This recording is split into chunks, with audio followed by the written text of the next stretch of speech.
வணக்கம் சவுக்கு மீடியா நேயர்களே. இன்றைய அரசியல் தமிழ்நாட்டில் நடந்த முக்கியமான அரசியல் மற்றும் சமூக நிகழ்வுகளை பற்றி விவாதிக்க இருக்கிறோம். வாருங்கள் சார். வணக்கம் சார். வணக்கம் நிதிஷ்.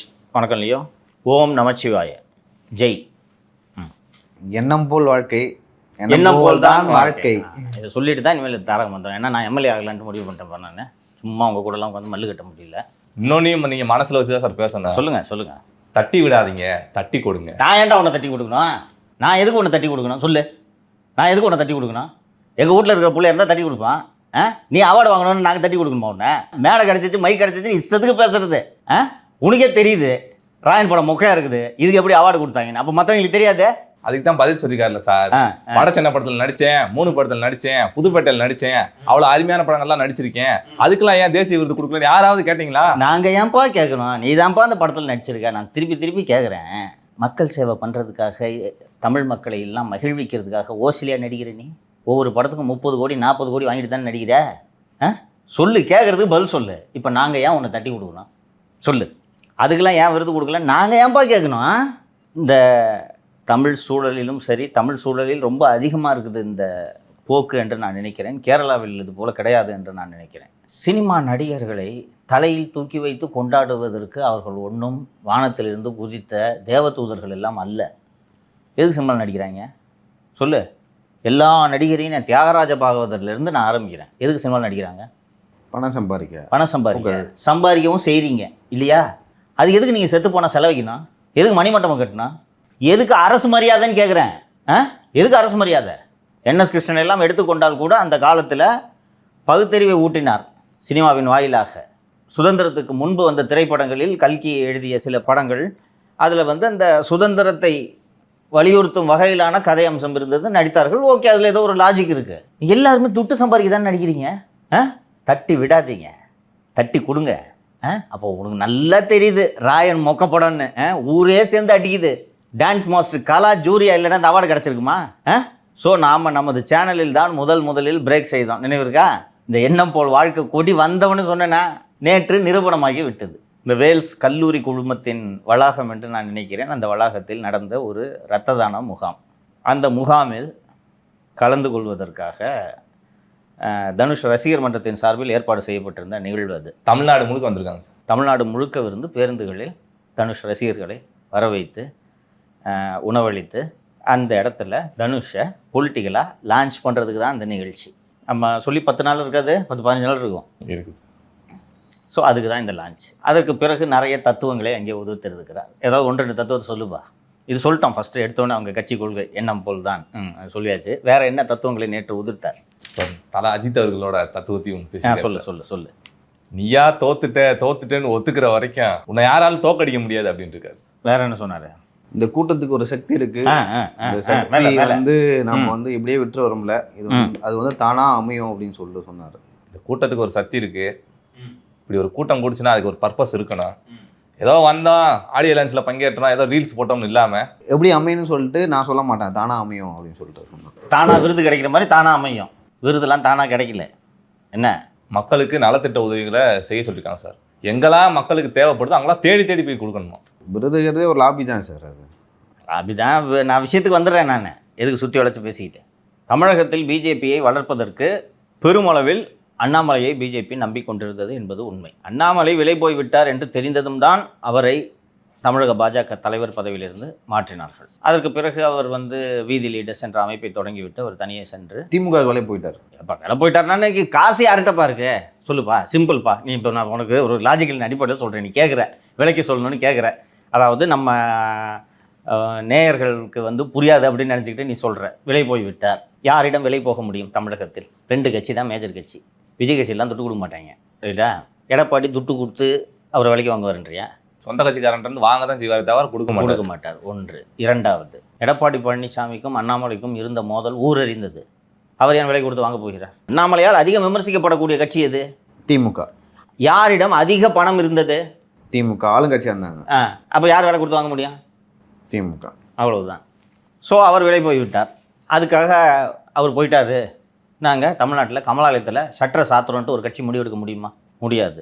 ஸோ அண்ணன் திரு நயினார் அவர்களையே தலைவராக தொடர வைத்து 2031 தமிழகத்தில் பாஜக ஆட்சியை பிடிக்க முடியுமா? முடியாது. அப்போ யாராவது ஒரு ப்ராக்சியில் முதலீடு செய்ய வேண்டும். ஸோ பிஜேபி முதலீடு செய்யும் அந்த ப்ராக்சி தான் எண்ணம் போல் வாழ்க்கை. எண்ணம் போல் தான் வாழ்க்கை. அண்ட் பிஜேபியின் நோக்கத்தை கிட்டத்தட்ட நிறைவேற்றும் வகையில் தனுஷ் அவர்களுடைய கொள்கைகள் இருக்கிறதா? ஆமாம். கொள்கைனா அந்த என்ன போல் வாழ்க்கையெல்லாம் விட்டுரு, ஆன்மீக அரசியல். நேற்று கூட ஓம் நமச்சிவாய அவர் எல்லாத்துலேயும் அவர் ஓம் நம சிவாய் சொல்லாமல் அவர் உரையை தொடங்குவதும் இல்லை முடிப்பதும் இல்லை. லெட்டர் பேட்டிலேயே ஓம் நம சிவாயை போட்டிருப்பார். அது வந்து யூனிக்கானது. வேறு எந்த ஒரு நடிகரும் லைக் அந்த மாதிரி ரிலீஜியஸ் ஷோவில் கொண்டு வர மாட்டாங்க. தனுஷ் அது இன்டென்ஷன்லாம் வந்து தொடக்கத்துலேருந்து எனக்கு தெரிஞ்சு ஒரு 10 வருஷமாகவே. அப்போது பிஜேபிக்கு இது ஓப்பாக இருக்கிறதா? அவருடைய மாமனார் என்ன அரசியலை முன்னெடுப்பதாக இருந்தது? அதே அரசியல் தான், ஆன்மீக அரசியல். ரைட்டா? ஸோ அவர் மாமனார் ஓய்வு பெற்றதன் காரணமாக இப்போது நாங்கள்லாம் போஸ்ட் கடனில் வீடு வாங்கக்கூடாதா என்று சொன்னவரை இப்படியெல்லாம் பேசக்கூடாதியா, பக்தியோடு அரசியல் இறங்கு என்று சொல்லி கொடுத்து ஓம் நம சிவாயெல்லாம் சொல்லி இன்னைக்கு இறக்கி விட்டுருக்காங்க. அதற்குத்தான் தேசிய விருது. சும்மா தூக்கி ஃபாஸ்ட் ஃபுட்டு கடை கதையை சும்மா தூக்கி அவார்டெல்லாம் கொடுக்கல. நான் கூட நினைச்சேன் என்னடா இந்த ஃபாஸ்ட் ஃபுட்டு கடைக்கெல்லாம் தேசிய விருது கிடைக்குது அப்படின்னு. இல்லை, அது ஒரு நல்ல கமர்ஷியல் படம், நல்லா மேக்கிங் இருக்கும். பட் அதோட கலை சார்ந்த நிறைய படங்கள் வந்தது. மெய்யழகன், இன்னொன்று அந்த விஜய் சேதுபதி நடிச்ச மகாராஜா. என்ன மாதிரி ஸ்கிரிப்ட்? அது த்ரில்லர் தான். என்ன மாதிரி ஸ்கிரிப்ட்? உண்மையிலே ரொம்ப இம்ப்ரெஸ் ஆகிட்டார். அது இன்டர்நேஷனல் லெவலில் நெட்ஃப்ளிக்ஸில் டாப் 10ல் இருந்துச்சு, ரொம்ப நாள் இருந்துச்சு. அப்போ உலகத்தில் இருக்கிற இந்த மொழி தெரியாதவன் பூரா பார்த்து ரசிக்கிறான்னா அப்போ ஸ்கிரிப்ட் எப்படிப்பட்ட ஸ்கிரிப்ட்? நல்ல ரைட்டிங். அது அதோட ஒப்பிடும் போது இந்த ஃபாஸ்ட் ஃபுட்டு அவ்வளோ பெரிய அப்பாட்டக்கர் படம் தெரியும் எங்களுக்கு, புரியுதா? ஓவராக பேசாத, தட்டி விடாதீங்க, தட்டி கொடுங்க. பிடிங்கிட்டு போனோம் அதெல்லாம். நேற்று நம்ம வந்து இங்கே மக்கள்கிட்ட ஃபுல்லாக கொண்டு போயிட்டோம், எண்ணம் போல் வாழ்க்கை, எண்ணம் போல் தான் வாழ்க்கைன்னு சொல்லிட்டு. இது பத்தாதுன்னு அங்கே அந்த கூட்டத்துக்கு சாப்பிட வந்திருப்பாங்கல்ல, இந்த மந்திரத்தை எல்லாரும் படிங்கன்னு டோக்கன் கொடுப்பாங்கல்ல டின்னருக்கு, அந்த டோக்கனை கொடுத்து அதில் எண்ணம் போல் வாழ்க்கை, எண்ணம் போல் தான். மனப்பாடம் பண்ணி சொல்லணும், சோறு கிடையாது, அதுக்கு தான் டோக்கன்லேயே போட்டு தர்றது. ரைட்டா? ஸோ இந்த அவார்டு இந்த கதையெல்லாம் தெரியும். என்ன நல்ல நடிகர்ன்றதுல யாருக்கும் மாறுபட்ட கருத்து இல்லை. அதனால இந்த ராயன் தான் அருமையான படம். இன்னொன்று, இது என்ன லாஜிக்கு? அதுக்கெல்லாம் கொடுக்கல, அதனால இதுக்கு கொடுத்துருக்காங்களா? என்ன லாஜிக் இது? ஒரு கட் ஆஃப் டேட்டுன்னு ஒரு இது இந்த ஆண்டுக்கான விருது இல்லையா? அப்போ இந்த ஆண்டில் வந்த திரைப்படங்களில் எது சிறந்த திரைப்படம் என்று தான் தேர்ந்தெடுக்க வேண்டும். இதான முறை? ஆமாம். இந்த ஆண்டு இதை விட சிறந்த திரைப்படங்கள் வந்திருக்கின்றன, அதெல்லாம் தூக்கி ஓரமாக வச்சு இதுக்கு கொடுக்குறாங்கன்னா விமர்சனங்கள் எழத்தான் செய்யும். வாங்கிட்டு அமைதியாக போங்க. இது என்ன லாஜிக்கு? மேடையில் மைக்கு கிடச்சிச்சுன்னொன்னே அந்த படத்துக்குலாம் நான் நல்லா நடிச்சிருந்தேன், அதுக்கு கிடைக்கல, கேட்டிங்களா? அது பதிலாக தான் இது நான் என்னையா அது. அண்ட் அதை விட எனக்கு இதெல்லாம் நகைச்சுவை சினிமா தூக்கி இதை கடந்துட்டு போயிடலாம். அந்த இளம் மாணவர்களுக்கு விருது கொடுக்கும் விழாவும் அதில் சேர்த்து நடந்துச்சு. வர்ற பிள்ளைங்க பூரா காலில் உள்ளதுங்க. இவர் ரசிக்கிறார் இதை. ஆன்மீக அரசியல் என்ன இப்போ இமயமலையில் துறவரம் போட்ட ஞானியா நீங்கள்? நமச்சிவாயன் சொல்கிறாருல்ல, அப்போ அதுதான் நான் கூட தான் சொல்லுவேன். டெய்லி காலில் விழுந்து கூப்பிடு, ஷோ ஆரம்பிக்கிறதுக்கு முன்னாடி செய்வியா? ஒருத்தர் கையில் குழந்தையோடு விழுறாருப்பா. இப்போ உங்கள் மனசில் என்ன சார் நினச்சினுக்கிறீங்க உங்களை? தெரியாமல் ஏதோ பிரியத்தில் யாரோ டப்பு சட்டு போட்டுன்னு விழுவாங்க, தடுக்கணும். அதுதானே முறை. ஒரு சும்மா இருந்தா இப்படி மட்டும் வராது சார். ஏய், இதெல்லாம் எப்படி நடக்குது தெரியும்டா. அங்கேயே சொல்லி கூட்டின்னு வருது. எங்களுக்கு தெரியாது, நாங்கள் இதெல்லாம் பார்த்ததில்ல, எத்தனை வருஷமாக அரசியலை பார்த்துன்னுக்குறோம். வர்ற குழந்தைங்க பூரா விழுதா? கையில் குழந்தைய வச்சுட்டு அப்பா விழுறாரா? அது கை குழந்தை கொஞ்சம் பெரிய குழந்தை, அதை வச்சுட்டு விழுறாரு. எங்களுக்கு தெரியாது. இல்லை எப்படி ஏற்பாடு பண்ணுவீங்கன்னு வரும்போதே போய் உங்களுக்கு சிஎம் ஆசை வந்து ஏதாவது நல்லது பண்ணணும்னு நினச்சிங்கன்னா வந்து போட்டி போடுங்க.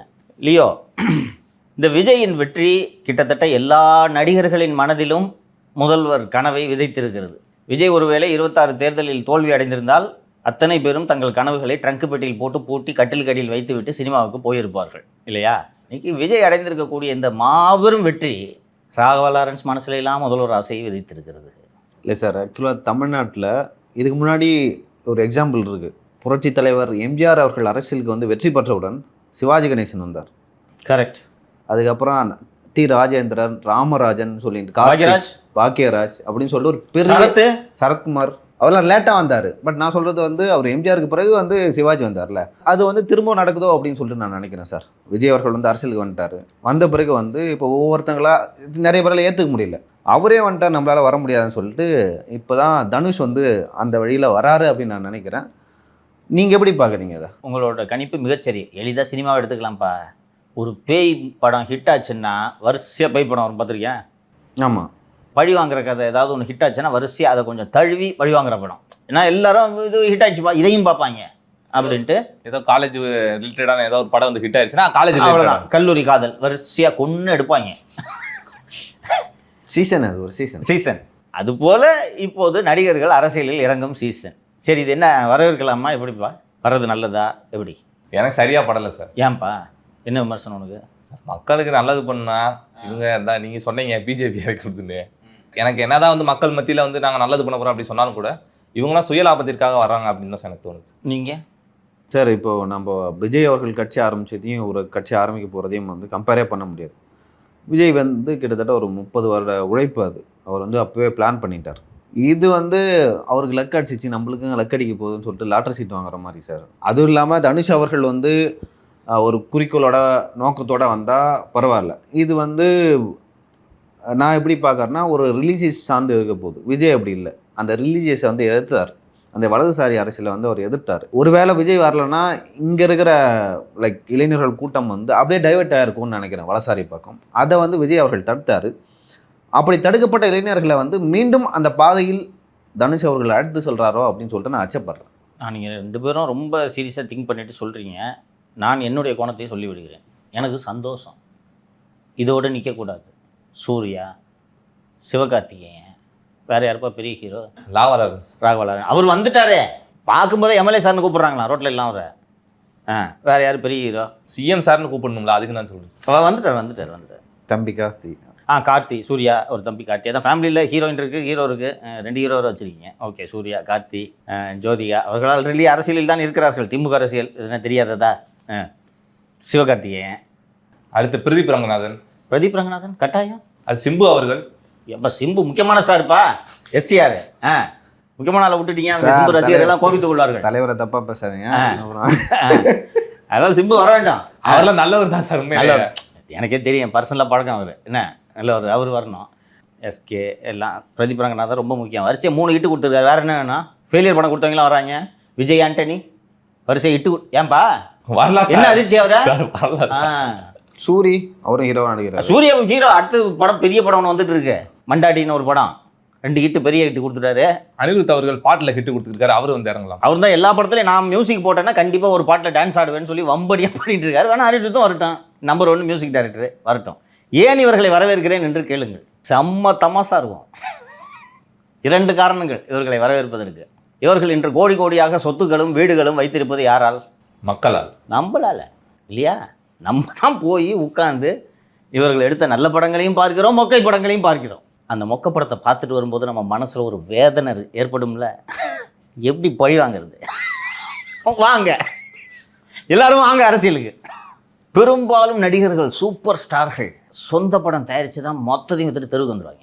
இது எல்லோருக்கும் பொருந்தும். பாக்யராஜ் பலர் நொடித்து போனது இதில் தான். அந்த காலத்தில் நடிகையர் திலகம் சாவித்திரியை சொல்லுவார்கள். டாப் ஸ்டாராக இருந்தாங்க. 2 படம் சொந்த படம் எடுத்து சொல்லி முடிச்சு. ஆனால் இப்போது இருக்கக்கூடிய நடிகர்கள், சிவகார்த்திகேயன்லாம் ஆரம்பத்தில் வந்து ஒரு 2-3 படம் எடுத்து இன்னைக்கு உஷாராகி தள்ளி நிற்கிறார். படம் எனக்கு கூடாதுன்னு. தனுஷ் அந்த காலா கபல் எடுத்து அடி வாங்கி தான் அதுக்கப்புறம் நிறைய பேருக்கு கால் சீட்டு கொடுத்து அந்த பணத்தை வாங்கி கடன் அடைச்சார் தனுஷ். ஸோ இவங்களை எல்லாரையும் நம்ம வரவேற்கணும். 2 காரணம். 1 என்டர்டெயின்மெண்ட். ஷோ எப்படி இருக்கும் யோசிச்சு போகிற. பார்த்து இன்னைக்கு தனுஷ் ஆரம்பிச்சாரு, இன்னைக்கு எப்படி 20 நிமிஷம் ஓடினதே தெரியல. எங்க இப்படிலாம் பேசுறீங்க, வரணும்னு சொல்லிட்டு அவர் தனுஷ் அவர்கள் சொல்றாரு, தட்டி விடாதீங்க, தட்டி கொடுங்கன்றாரு. தட்டி தான்ப்பா கொடுக்குறேன். இப்போ இவ்வளோ கவரேஜ் யாரையா கொடுப்பா? உனக்கு சொந்தமாக சேனல் இருக்கா? இன்னும் கட்சி ஆரம்பிக்கல, நீ சேனல் இருக்கா? நீங்கள் சொல்லாமலே பிரேக் பண்ணும். நீ இப்போ இன்னும் நீ ஆக்சுவலி ப்ராப்பராக அனௌன்ஸ் பண்ணணும். அனௌன்ஸ் பண்ணுறதுக்கு முன்னாடி குறிப்பறிந்து அனௌன்ஸ் பண்ணோம் நம்ம. எவன் உன் கட்சிக்காரன் கூட சொல்லியிருக்க மாட்டியா இத்தனை வாட்டி? எண்ணம் போல் வாழ்க்கை, எண்ணம் போல் தான் வாழ்க்கை, எண்ணம் போல் தான் வாழ்க்கை. இன்னைக்கு தமிழ்நாடு மக்களுக்கே தெரியும். மக்களுக்கு தெரியும்ல. எவன் சொன்னது? இதை எவ்வளோ பப்ளிசிட்டி கொடுக்குறோம். பிஆர் ஏஜென்சிலாம் நீங்கள் ஹையர் பண்ணிங்கன்னா எவ்வளோ செலவாகும் தெரியுமா? கோடிக்கணக்கில். ஈஸியாக நாங்கள் பண்ணுறோம். இதுக்கு பாராட்டாமல் இதை விட உனக்கு இன்னும் என்ன தட்டி கொடுக்கணும். ஸோ இந்த மற்றவங்களும் வந்தாங்கன்னா மொத்த காசையும் உருவிட்டு அனுப்பிச்சிடலாம். ரைட்டா? நீ நச்ச மொக்க படத்துக்கெல்லாம் இதுதான் போ. அதனால் நல்லா இருக்கும். இது ஒரு டெமோக்ரஸி. யார் வேணாலும் வரலாம். நம்ம எப்படி வரக்கூடாதுன்னு சொல்ல முடியும்? இல்லை, சொல்ல முடியாது சார். அரசியல் தலைவர்களின் வாரிசுகள் நம்ம மீது திணிக்கப்படுவது இல்லையா? என்ன பண்ண முடியுது? வரட்டும், வாங்க வரவேற்போம். இன்னும் இது மாதிரி டிசைனாக வரும். பல எண்ணம் போல் வாழ்க்கை வரும். என்ன சிவகார்த்திகேயன்லாம் என்ன கொள்கை முழக்கத்தோடு வர்றாருன்றதை பார்ப்போம். இல்லை, வர்றவங்களாம் வரட்டு சார். கொஞ்சம் இந்த மாதிரி டைலாக்லாம் கொஞ்சம் வித்தியாசமான டைலாக் புதுசாக பார்ப்பாங்கப்பா. நல்லா இருக்கும். இப்போ இவர் இதை வச்சுட்டாரு, வேற வைக்கணும்ல. இப்போ சிம்பு வரும்போது புது ஐட்டத்தோடு வருவார். உண்மையிலே அவர்லாம் வந்தாருன்னா நல்ல மனுஷன் சார், மக்கள் நல்லது பண்ண நினைப்பாரு. வரட்டும்யா, வரட்டும். அவங்க அப்பா ஏற்கனவே வந்து தான் வந்து கட்சி பேரை சொல்றேன், லட்சிய திமுக. லட்சிய திமுக கரெக்ட். அவரே வந்து விளம்பர கம்பெனி ஆரம்பிச்சு அந்த விளம்பர கம்பெனி விளம்பரம் பார்த்துருப்பீங்கன்னு நினைக்கிறேன். காஜா மிட்டாய், இப்போ ரீசெண்டா காஜா கடலை மிட்டாய்னு அந்த அளவுக்கு வந்து ரைட்டு. வரட்டும், அனைவரும் வரட்டும். அப்போ அந்த உங்க குடும்பத்துல 2வது கட்சி இல்லையா? சார், விகடனில் வந்து ஒரு கடிதம் வந்து எடப்பாடி பழனிசாமி அவர்களை பற்றி எழுதியிருக்காங்க. என்னென்னா, மக்களால் நான், மக்களுக்காக நான் அப்படின்னு சொல்லிட்டு சில ஜெயலலிதா அவர்கள் ஒரு முழக்கத்தை சொல்லியிருப்பாங்க. அந்த மாதிரி பணத்துக்காக நான், பணத்துக்காகவே நான் அப்படின்னு சொல்லிட்டு எடப்பாடி பழனிசாமி அவர்களை குறிப்பிட்டு விகடனில் வந்து ஒரு கடிதம் தொண்டர் சார்பாக வந்து எழுதப்பட்டிருக்கு. அதே போல் இந்தியன் எக்ஸ்பிரஸ்லையும் வந்து ஒரு டீட்டெயிலாக அனலைஸ் பண்ணியிருக்காங்க. எதை நோக்கி போகிறது அதிமுக, ஏன் இப்படி நிகழ்ந்தது அப்படின்னு சொல்லிட்டு. அதை பற்றி நீங்கள் என்ன நினைக்கிறீங்க? இன்றைக்கு வந்திருக்கக்கூடிய விகடன் ப்ளஸ்ஸில் வந்து பணத்தால் நான், பணத்துக்காகவே நான், இதுதானே உங்கள் கொள்கை அப்படின்னு திரு எடப்பாடி பழனிசாமிக்கு அந்த கட்சியின் தொண்டர் எழுதுவது போல இந்த கடிதம் எழுதப்பட்டிருக்கிறது. அது பெரிய கடிதம்.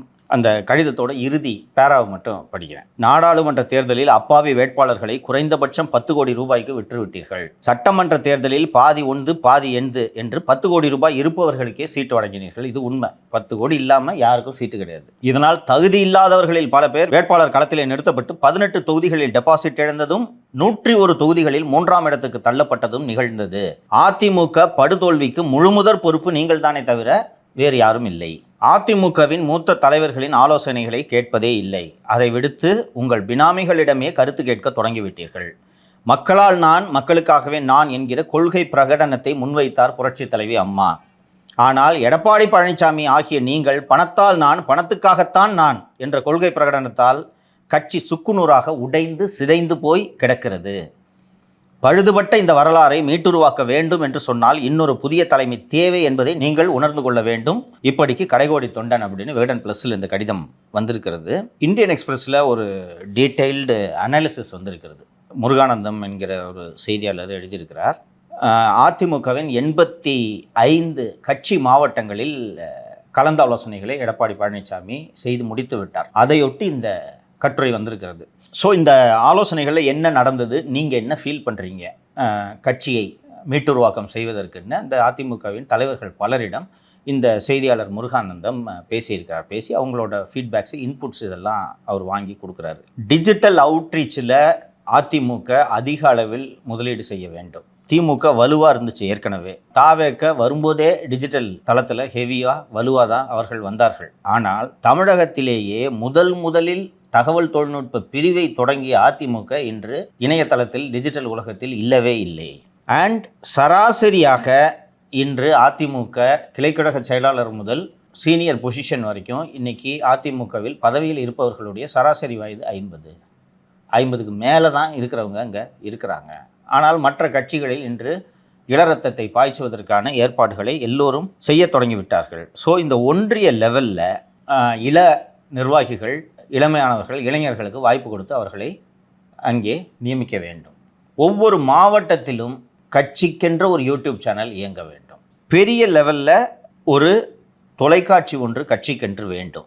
இளைய தலைமுறையினரை கவரும் வகையில் இளைய தலைமுறையினரை நோக்கி பயணிக்க வேண்டும். அவர்களுடைய அன்பையும் நம்பிக்கையும் பெறுவதற்கு தேவையான விஷயங்களை செய்ய வேண்டும் அப்படின்ட்டு இந்த மாதிரி ஒவ்வொருத்தரும் கருத்து தெரிவிச்சிருக்காங்க. அதெல்லாம் சம்மப் பண்ணி functionaries call for generational change in ADMK, ஒரு தலைமுறை மாற்றம் அதிமுகவுக்கு அவசியம் என்று இந்த கருத்தை தெரிவித்திருக்கிறார்கள். அன்று ஊடகங்களில் வரும் செய்தி, இதிலேயும் போட்டிருக்கக்கூடிய செய்தி என்னவென்று கேட்டால், இந்த ஆலோசனை கூட்டம்லாம் முடிஞ்ச பிறகு செயற்குழு கூட்டத்தை எடப்பாடி பழனிசாமி கூட்ட இருக்கிறார். முக்கியமாக இந்த ஆலோசனை கூட்டங்களை எடப்பாடி பழனிசாமி நடத்தியதற்கான காரணமே யார் யாரெல்லாம் வரலன்னு பார்த்தா அவங்க பேரை நோட் பண்ணி அவங்கள பதவி விட்டு தூக்குறது. அவர்கள் செயற்குழு உறுப்பினராகவும் இருப்பார்கள். அவர்களுக்கு பதிலாக புதிய செயற்குழு உறுப்பினர்களை நியமிப்பது. இந்த செயற்குழு கூட்டத்தை தங்களுடைய ஜால்ராக்களை வைத்து நடத்துவது. எடப்பாடி பழனிசாமி அவர்களின் தலைமையை இந்த செயற்குழு வலியுறுத்துகிறது. எடப்பாடி பழனிசாமி தொடர்ந்து இந்த கட்சியின் பொதுச் செயலாளராக நீடிக்க வேண்டும் என்று இந்த செயற்குழு வலியுறுத்துகிறதுன்னு ஒரு 2 தீர்மானத்தை போட்டு கதை முடிக்க போகிறார். இதில் கட்சிக்கு இன்னும் ஒரு பத்திரிகை வேணும், டிவி சேனல் வேணும், யூடியூப் சேனல்ஸ் வேணும்லாம் எழுதியிருக்காங்க. அதிமுகவின் முகமாக இத்தனை ஆண்டுகளாக அறியப்பட்ட நமது அம்மா நாளேடு 31/7/2026 மூடப்படுகிறது. நமது அம்மா ஏன்னா அதோட இன்வெஸ்டர், அதை நடத்துகிறவர் எஸ்பி வேலுமணி. நமது அம்மா பத்திரிகை நடத்தி எடப்பாடியோட புகழை பாடுறதுக்கு அவருக்கு வந்திருக்காரு. மாவட்ட செயலாளர் பதவி கூட கொடுக்கல. அவர் துட்டு செலவு பண்ணி உங்களுக்காக நடத்திட்டு இருக்கணுமா? அதை இன்னொன்று எதுக்கு இவருடைய ஆதரவாளர்கள் நீக்கப்படுவதை இவர் நடத்தும் நமது அம்மாவிலே பதிப்பிக்க வேண்டும் இல்லையா? இதெல்லாம் தெரிஞ்சுட்டு தான் அவர் போர்வாள்னு ஒன்று தொடங்கிட்டார். இப்போ அதிமுகவின் முகமாக இன்று இருக்கக்கூடிய ஊடகங்கள் எதுவென்றால் நமது அம்மா மற்றும் நியூஸ் டே இல்லையா? நியூஸ் டேல எடப்பாடி 10 பைசா இன்வெஸ்ட் பண்ணல. அதில் முதலீடு செய்தவர்கள் பங்குதாரர்கள் வேலுமணி, தங்கமணி மற்றும் சி.வி. சண்முகம். அந்த 3 பேரும் இன்று எடப்பாடி பழனிசாமியோடு இல்லை. ஒரு சேட்டலைட் சேனல் நடத்துறதுக்கு எவ்வளோப்பா செலவாகும் மாதம்? மினிமம் வந்து ஒரு 2 கோடினாச்சும் வேணும் சார். மினிமம் நீ சொல்கிறது இல்லையா? டிஸ்ட்ரிக்ட் எல்லா டிஸ்ட்ரிக்ட் ரிப்போர்ட்டர் போட்டு சம்பளம்லாம் கொடுத்தா இன்னும் கூட ஆகும். ரிப்போர்ட்டர் ஆஃபீஸில் வேலை செய்கிறாங்க, எலக்ட்ரிசிட்டி, ரெண்ட்டு, உங்களுக்கு வர கெஸ்ட்டுக்கு வந்து பணம் கொடுக்கணும், டிரான்ஸ்போர்ட் இருக்குது, லைசன்ஸ் வந்து நீங்கள் வருஷம் வருஷம் புதுப்பிக்கணும். அப்புறம் இந்த டிடிஎச்ல எல்லாம் வர்றதுக்கு காசு, அதுக்கு தனியாக காசு கட்டணும் அவங்ககிட்ட, செட்டப் பாக்ஸ் கிட்ட. ஸோ அப்படின்னு சொல்லிட்டு மினிமம் ஒரு 2 கோடினாச்சும் வேணும். மினிமம் வேணும். 3லேருந்து 4 கோடி ரூபாய் ஆகும். ரெவன்யூ என்னப்பா வரும்? நீங்கள் வந்து கட்சி சார்பாக நீங்கள் நடத்துனீங்கன்னா 0 தான் சார். இந்த எலெக்ஷன் டைமில் வேணால் ஏதாவது வருமானம் வரும், பட் இந்த டைம்லாம் வந்து உங்களுக்கு ரொம்ப ட்ரையாக தான் போகும். இப்போ தாவே காட்சி அமைஞ்சிருக்கனால கொஞ்சம் யூடியூப் சேனல்ஸ்க்கு அந்த மெயின் ஸ்ட்ரீம் மீடியாவுக்குலாம் ரெவன்யூ வருது. இதுக்கு முன்னாடிலாம் வந்து சுத்தமாக அடி வாங்கிலாம் மெயின் ஸ்ட்ரீம் மீடியாவும் நட்டத்தில் தான் போயிருந்துச்சு. இப்போவும் நட்டத்தில் தான் போயிட்டு இருக்கு. இப்போ இந்த சேனல் நடக்கணும்னா யாராவது தொடர்ந்து பணத்தை இன்வெஸ்ட் பண்ணிக்கிட்டே இருக்கணும் இல்லையா? இதை தொடங்கும் போதும் எடப்பாடி பழனிசாமி பணம் கொடுக்கவில்லை, இதை நடத்தும் போதும் எடப்பாடி பழனிசாமி பணம் கொடுக்கவில்லை. இப்போ தங்கமணி, வேலுமணி, சி.வி. சண்முகம் 3 பேரும் மாதம் ஆளுக்கு 1 கோடி ரூபா போட்டு எடப்பாடி பழனிசாமி புகழ் பாடுறதுக்கு ஒரு சேனல் தேவையா? அதுவும் சீக்கிரம் க்ளோஸ் பண்ணுறாங்களா? க்ளோஸ் பண்ண போகிறாங்க. It is up for sale. வேணும்னா வாங்கிக்க. நல்லா இருக்கும் சார் நியூஸே. நான் ஒரு டைம் போயிருக்கேன். குவாலிட்டி நல்லா இருக்கும். எனக்கு தெரிஞ்சு வேறு எந்த சேட்டலைட் நியூஸ் சேனலையும் இல்லாத ஃபெசிலிட்டி. அந்த செட்டப்புக்கு 1 crore கிட்ட செலவு பண்ணாங்க. அந்த மாதிரி வந்து ஒரு செட்டப் வந்து சன் டிவிட்ட கூட இல்லை, சன் நியூஸில் கூட இல்லை. ஆனால் நியூஸ் டே அதை வச்சுருக்காங்க. பட் ஆனால் இப்போ ரீசெண்ட் டைம்ஸில் வந்து அதை யூஸ் பண்ணல. ஸ்டுடியோவில் மட்டும் கிட்டத்தட்ட 12 டன் ஏசி ஓடுது தம்பி. கரண்ட் என்னாச்சு? எப்படி ரன் பண்ணுவேன்? ஒரு நாளைக்கு 1 மணி நேரம் ஷூட்டு. அதுக்காக ஷூட்டுக்கு ஆரம்பிக்கிறதுக்கு 5 நிமிஷம் முன்னாடி ஏசி ஆன் பண்ண முடியுமா? அட்லீஸ்ட் ஒரு 20 மினிட்ஸ் முன்னாடி. செலவு என்ன ஆகும்? ஸோ விலைக்கு இருக்க வேணா வாங்கிக்கிங்க 2 பேரில் யாராவது. ரைட்டா? இது 2ம் போச்சு. இப்போ ஒரு நல்ல தலைவன் இப்படி ஒரு மீடியம்மை இழக்கலாமா? இன்றைக்கி நீ புதுசாக ஒரு சேட்டலைட் சேனல் ஆரம்பித்து நியூஸ் டே இடத்த ரீச் பண்ணுறது அவ்வளோ ஈஸியாப்பா இல்லை. அப்போ ஒரு இன்டெலிஜென்ட்டான கட்சி தலைவன் இந்த சேனலை விடுவாரா? விட மாட்டார். நானே வாங்கிக்கிறேன், என்கிட்ட கொடுங்க அப்படின்னு. நான் வாங்கிக்கிறேன் இல்லை நடத்துகிறேன். எப்படி இன்னொன்று சிம்பிளாக இவங்க 3 பேரை கூப்பிட்டா தானாக நடக்க போகுது சேனலு. தங்கமணி, வேலுமணி மற்றும் சி.வி. சண்முகத்துக்கு மாவட்ட செயலாளர் பதவி கொடுத்துட்டேன்னா தானாக நடக்குமா சேனலு? நமதுமா தானாக நடக்குமா? நடக்கும். அவங்க ஒட்டா ஏற்கனவே காசு கேட்டதில்லை, இப்பவும் கேட்டதில்லை. ஏன்னா நீ கொடுக்க மாட்டீங்கன்னு தெரியும். எங்கேயாவது காசை பரட்டி அவங்க நடத்துவாங்க. கரெக்டா? சரி, ஒரு கட்சி நல்லா இருக்கணும், அந்த கட்சி மக்கள்கிட்ட போய் கொண்டு சேரணும்னா நியூஸ் டே தேவை, நமது அம்மா தேவை. இவருக்கு தான் எந்த அக்கறையும் இல்லை. அப்புறம் எதுக்கு? அதை தான் நான் சொல்ல வந்தேன். உங்களுக்கு உண்மையிலே இந்த கட்சி நல்லா இருக்கணும், அதிமுக வலுப்பெற வேண்டும் என்றால் இவங்களை அரவணைச்சு போனால் போதும் இல்லையோ? அவன் கேட்குறது மாவட்ட செயலர் பதவி. கரெக்டா? என்ன வானம் இஞ்சி விழுந்துருமா குத்தா? நியூஸ் டே சேனலே போனாலும் பரவாயில்ல, நீ நமதாம்மா ஷட்டர் மூடினாலும் பரவாயில்ல, உனக்கு மாவட்ட செயலர் பதவி கொடுக்க மாட்டேன். எனக்கு போர்வாள்னு ஒன்று வச்சுக்கிறேன். போர்வால்னு எனக்கு ஒரு ஞாபகம் வருது. வைகோவை வந்து விகடன் விமர்சித்தாங்க ஒரு காலகட்டத்தில். எப்பன்னா போர்வால்னு சொல்லிட்டு அட்டைக்கத்தியை வச்சு சுற்றிட்டு இருக்கீங்க அப்படின்னு. ஆமாம், ஞாபகம் இருக்கு எனக்கு. அது அந்த மாதிரி தான் போர்வால்ன்றது ஒரு அட்டைக்கத்தி மாதிரி. அப்படி தான் நான் பார்க்குறேன். ஏன்னா நீங்கள் சொல்கிற மாதிரி ஏற்கனவே ஒரு எஸ்டாப்ளிஷ்மெண்ட்டு லைக் ஒரு ஸ்ட்ரக்சர் இருக்குது, அதை பயன்படுத்தாமல் அவர் வந்து லைக் புதுசாக ஆரம்பித்து அதுக்கு ஆள் எடுத்து லைக் அது பெரிய ப்ராசஸ். சப்ஸ்கிரைபர்ஸை ஏற்றி இது ஆகிற கதையா? பெரிய ப்ராசஸ். நமதாம்மா ஆஃபீஸும் நல்லாயிருக்கும். நமதாம்மாவுக்கும் போயிருக்கு. நான் போனதில்லை. அப்போ இவரோட இலக்கு எப்படி இருக்குன்றது தெரியுதா? எப்படி விளங்கும் அந்த கட்சி சொல்லு? இந்தியன் எக்ஸ்பிரஸில் முருகானந்தம் டீட்டெயிலாக எழுதியிருக்காரு. என்ன செய்ய வேண்டும்? ஏடிஎம்கேல இருக்கக்கூடிய முக்கியமான ஆட்கள்கிட்டலாம் பேசி அத்தனை பேரும் யங் லீடர்ஸை உள்ளே கொண்டு வா. இது வரைக்கும் அங்கே அந்த யங் ஏடிஎம்கே அப்படின்ற முன்முயற்சி எடுத்தார்களே, கிட்டத்தட்ட ஒரு 10,000 பேர் அதில் இணைந்திருக்கிறார்கள். அதை அழைத்து அவங்கள ரிவைவ் பண்ணோம், அவங்க கூட என்கேஜ் பண்ணோன்ற முயற்சியை பழனிசாமி இது வரைக்கும் எடுத்தாரா? இருக்கிற சொத்தை காப்பாற்றிக்கிட்டு மித்துன் கிட்ட சொத்தை ஒப்படைச்சிட்டு போகிறதை தாண்டி பழனிசாமி அவர்களுக்கு எந்த இலக்கும் கிடையாது. அதிமுக தொண்டர்கள் அதிமுகவில் நீடிக்கும் ஒவ்வொரு நிமிடமும் தங்கள் வாழ்க்கையை வீணடித்து கொண்டிருக்கிறார்கள் என்பதை புரிந்து கொள்ள வேண்டும். விகடன் ப்ளஸில் வந்திருக்கக்கூடிய அந்த கடிதத்தில் எழுதியிருக்காங்கல்ல, இன்றைக்கு தேவை தலைமை மாற்றம். புரிஞ்சுக்குங்க. அதுக்கு எடப்பாடி பழனிசாமி ஒப்புக்கொள்ள மாட்டார். அப்படி வந்து கட்சி வெற்றி பெற வேண்டும் அப்படின்னு நினச்சிருந்தா 21லேயே தினகரனையும் சசிகலாவையும் வந்து அட்லீஸ்ட் ஏதோ ஒரு காரணத்தை சொல்லி கூட வச்சிருந்துருப்பார். நீங்கள் 21 26 அதை பண்ணியிருந்தாலும் வந்து நீங்கள் செகண்ட் பிளேஸ் வந்துருக்கலாம். அவர் பண்ணல. அட்லீஸ்ட் எதிர்கட்சியாக வந்திருந்தா ஒரு நம்பிக்கை வரும் இல்லையோ? ஆமாம். கடைசியாக ஒரு ஆப்ஷன் வந்துச்சுப்பா. தாவேக அரசுக்கு வெளியில் இருந்து ஆதரவு தரலாம். ஒரு ஆப்ஷன் பிச் பண்ணது போய் நம்ம பங்கெடுக்க வேணான்னு பங்கெடுக்கிறதுக்கு அவங்க ரெடி, அமைச்சரவை தர்றதுக்கு. ஆனால் பழனிசாமிக்கு விஜய முதல்வராக ஏற்றுக்கிறதுல சிக்கல் இருந்துச்சு. சரியா? தமிழ்நாட்டில் ஒரே சிஎம் கேண்டிடேட் நான் தான், அப்படி தான் வருது. ஸோ வெளியிலேருந்து ஆதரவு கொடுக்கலாங்க. நம்ம மெர்சியில் இந்த கவர்மெண்ட் நடக்கும். நம்ம எதிரி திமுக, அவனுங்களை ஓரம் கட்டி ஓரமாக உட்கார வச்சாச்சு. நம்ம தெம்ப நிம்மதியாக பிரச்சனை இல்லாமல் இருக்கலாம். தாவேக அரசுகிட்ட சொல்லி திமுகங்களுக்கு மேலே பூரா கேஸை போட்டு விட்டோம்னா நாளைக்கு தாவேக வருஷம் ஏடிஎம்கேன்னு மாறிட்டோன்னே களம். அவன் இருக்கலான்னு சொன்னப்போ அதுக்கும் ஒத்துக்கல. சரிண்ணே திருமாவளவனை சிஎம் ஆக்கலாம், இதுக்கு சிபிஐ எல்லாம் ஒத்துவந்துட்டாங்கண்ணே. அது எப்படி? நான் தான் சிஎம். சரிண்ணே நீ தான் சிஎம்ன்றது வேறு வழி இல்லை, நாங்கள் கசப்பு மருந்து முழுகிற மாதிரி நினச்சிட்டு சரின்னு ஒத்துக்கிட்டாலும் சிபிஎம் முறுகிச்சுண்ணே, ஒவ்வொருத்தராக போயிடுவாங்க, என்ன பண்ணுறதுண்ணே அப்படின்னு சொன்னேன்னா அமையருக்கும் புதிய ஆட்சிக்கு வாழ்த்துக்கள்னு ட்வீட் போட்டு போயிட்டார். அந்த கூட்டத்தில் தான் சிவி சண்முகம் என்னதான் ஆகணும் உனக்கு அப்படின்னாரு. அவர் சிஎம் ஆகணும், அவ்வளோதான், வேறு எதை பற்றியும் கவலை இல்லை. இப்போவும் எல்லாம் போகிறவங்க கிட்ட எல்லாம் திருப்பி சொல்கிறது சேலத்தில் ஜெயிச்சிருக்கோம் தம்பி. நம்ம மாவட்ட செயலாளர் மண்டாட்டிலே இருக்கார். அவர் எப்போதுமே மாவட்ட செயலாளர் தான் இருந்திருக்கார் தம்பி. நம்ம தான் தப்பாக புரிஞ்சுக்கிட்டோம், நான் தப்பாக புரிஞ்சுக்கிட்டேன். நான் ஒத்துக்கிறேன். எடப்பாடி பழனிசாமியை பற்றிய கணிப்பும் மதிப்பீடும் தவறு என்பதை நான் காலதாமதமாக உணர்ந்து கொள்கிறேன். திமுக கூட சேர்ந்து ஜெயலலிதா யோசிக்குமா? அதை சொல்லியா சிம்பிளாக கேட்குறேன். ஜெயலலிதா யோசிக்குமா? இப்படி ஒரு வாய்ப்பு ஜெயலலிதாவுக்கு வருது, அவங்களே வராங்க, ஆஃபர் பண்ணுறாங்க, ஒத்துக்குவாங்களா? அந்த ஐடியா வேணாவது போய் பேச முடியுமா அந்த மாட்ட? முடியாது. அப்போ அவன் பையனை உட்காந்துக்கிட்டு சிஎம் ஆகலாம், நீங்கள் எல்லாம் மந்திரின்னு பேசுகிறீங்களே, வாய் கூசலை? அப்படியே ஓகே சார், 5 வருஷம் நீங்கள் வந்து முதலமைச்சராக இருந்தீங்க, ஆட்சி முடிஞ்சிச்சு, அடுத்தது உங்கள் எதிரி யாருன்னு சொல்லிட்டு ஓட்டு கேட்பீங்க. லியோ நீ இன்னொரு ஆங்கிளை யோசிக்க மாட்டேங்கிற. 108 தொகுதியில் திமுக வேணாம் அதிமுக வேணான்னு வாக்காளர்கள் வாக்களிச்சிருக்காங்க. அவங்கள முட்டாளாக்குற மாதிரி நீங்கள் 2 பேரும் கை கோத்துக்கிட்டு போய் உட்காந்திங்கன்னா டெல்லியில் ஏற்பட்ட லாண்ட் ஆர்டர் ப்ராப்ளம் இங்கே வந்திருக்கும். சமாளிக்க முடியுமா உன்னால? எத்தனை பேர் சுடுவ? மக்கள் வீதியில் இறங்கியிருக்க மாட்டாங்க? எப்படி ஏற்றுக்குவாங்க? மேண்டேட் இஸ் ஃபார் டிவிக்கே. இன்னொன்று, இத்தனை வருஷமாக நம்ம மைண்டு வந்து இவங்க 2 பேரும் எதிரிங்கன்னு கண்டிஷனாக இருக்கா? திடீர்னு பிஜேபியும் காங்கிரஸும் கூட்டணி வச்சா எப்படியா இருக்கும்? பெரிய லாண்ட் ஆர்டர் ப்ராப்ளம் வந்திருக்கும். நீங்கள் சிகப்பு விளக்கு வைத்த காரில் பயணிக்கலாம் என்று நீங்கள் கனவு கண்டு கொண்டிருப்பீர்கள். ஜனங்க ஏற்றுக்கணும்ல. போலீஸ் உன் கையில் இருக்குன்றதா எல்லாரையும் சுட்டுருவியா? நீ சுட்டு டெல்லியில் கலைக்க முடிஞ்சா? மிலிட்ரி இறக்குவியா? இதோட முடிஞ்சிருக்கவங்க கதை. 5 வருஷம் ஓடுன்னு நினச்சிட்டு இருக்கியா? வாய்ப்பே கிடையாது. ஆனால் அப்படி ஒரு யோசனையை பரிசீலிக்கிற அளவுக்கு இவர் போயிட்டாரு. அதை வந்து கட்சியினரிடம் சொல்லி அதை கன்வின்ஸ் பண்ண முயற்சி செய்கிறாருனாலே ஹூ இஸ் எடப்பாடி பழனிசாமின்றதை புரிஞ்சுக்கணும், அவ்வளோதான். இலங்கையை சேர்ந்த 2 ஹிஸ்ட்ரி ஷீட்டர் வந்து இல்லீகலாக இந்தியாவுக்குடைய முற்பட்டு இருக்கிறார்கள். அவர்கள் வந்து கைது செய்யப்பட்டிருக்கிறார்கள். இந்த விஷயம் வந்து கொஞ்ச நாளாக வந்து இந்த மாதிரியான விஷயங்கள் வந்து இல்லாமல் இருந்தது. இப்போ மீண்டும் வந்து இந்த மாதிரியான விஷயங்கள் வந்து ஆரம்பிச்சிருக்கு. எப்படி பார்க்குறீங்க நீங்கள்? தெரிஞ்சதுக்காகவே வந்து தமிழக உளவுத்துறையில் கியூ பிரான்ச்னு தனியாகவே ஒரு பிரிவு இருக்குது. ஸோ அவர்கள் வந்து கணிக்க தவறிட்டாங்க. ஏன் இந்த மாதிரியான சம்பவங்கள் நடக்குது? இன்றைக்கி மட்டும் டிடி நெக்ஸ்ட்டில் 3 போதைப்பொருள் தொடர்பாக 3 செய்திகள் வந்திருக்குது. லியோ குறிப்பிட்ட செய்தி, இலங்கையில் இருக்கக்கூடிய மிகப்பெரிய போதை மருந்து கும்பலோடு தொடர்புடைய 2 பேர் இங்கே நம்ம ஊர் ராமேஸ்வரம் கடற்கரையில் வந்து இறங்கும்போது பிடிபட்டிருக்கின்றனர். அவர்கள் 2 பேரும் லூசிநாத் மற்றும் விக்னேஸ்வரன் என்று கண்டறியப்பட்டிருக்கிறார்கள்.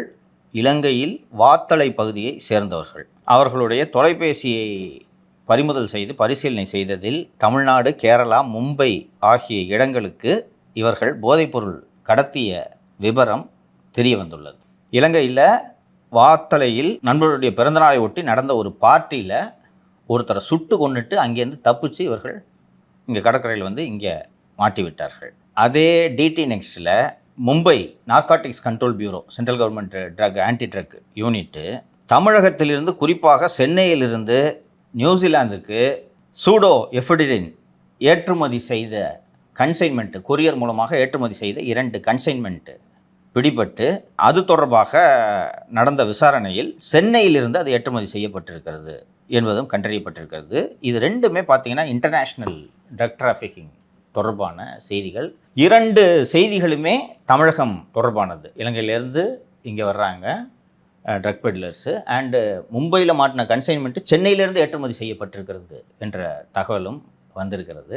ஸோ சென்னை வந்து போர்ட்டின் காரணமாக, துறைமுகம் இருப்பதன் காரணமாக ஒரு முக்கியமான டிரான்சிட் ஹப்பாக இருக்கிறது. ஸோ இதன் காரணமாகத்தான் நிறைய இந்த ட்ரக் புழக்கம், சிந்தட்டிக் ட்ரக்ஸோட புழக்கம் வந்து தமிழகத்தில் அதிகம் இருப்பதற்கு இது ஒரு காரணம்.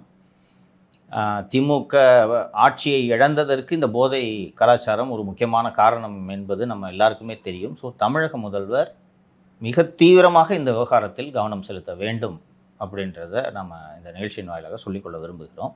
ஏன்னா இன்டர்நேஷ்னல், இது வந்து ஒரு இன்டர்நேஷ்னல் ஸ்மக்லிங் ரூட்டாக மாறி இருக்கிறது. ஸோ அதோட நீட்சியாக இங்கே லோக்கல் யூஸுக்கும் அந்த ட்ரக்கு வந்தே தீரும்.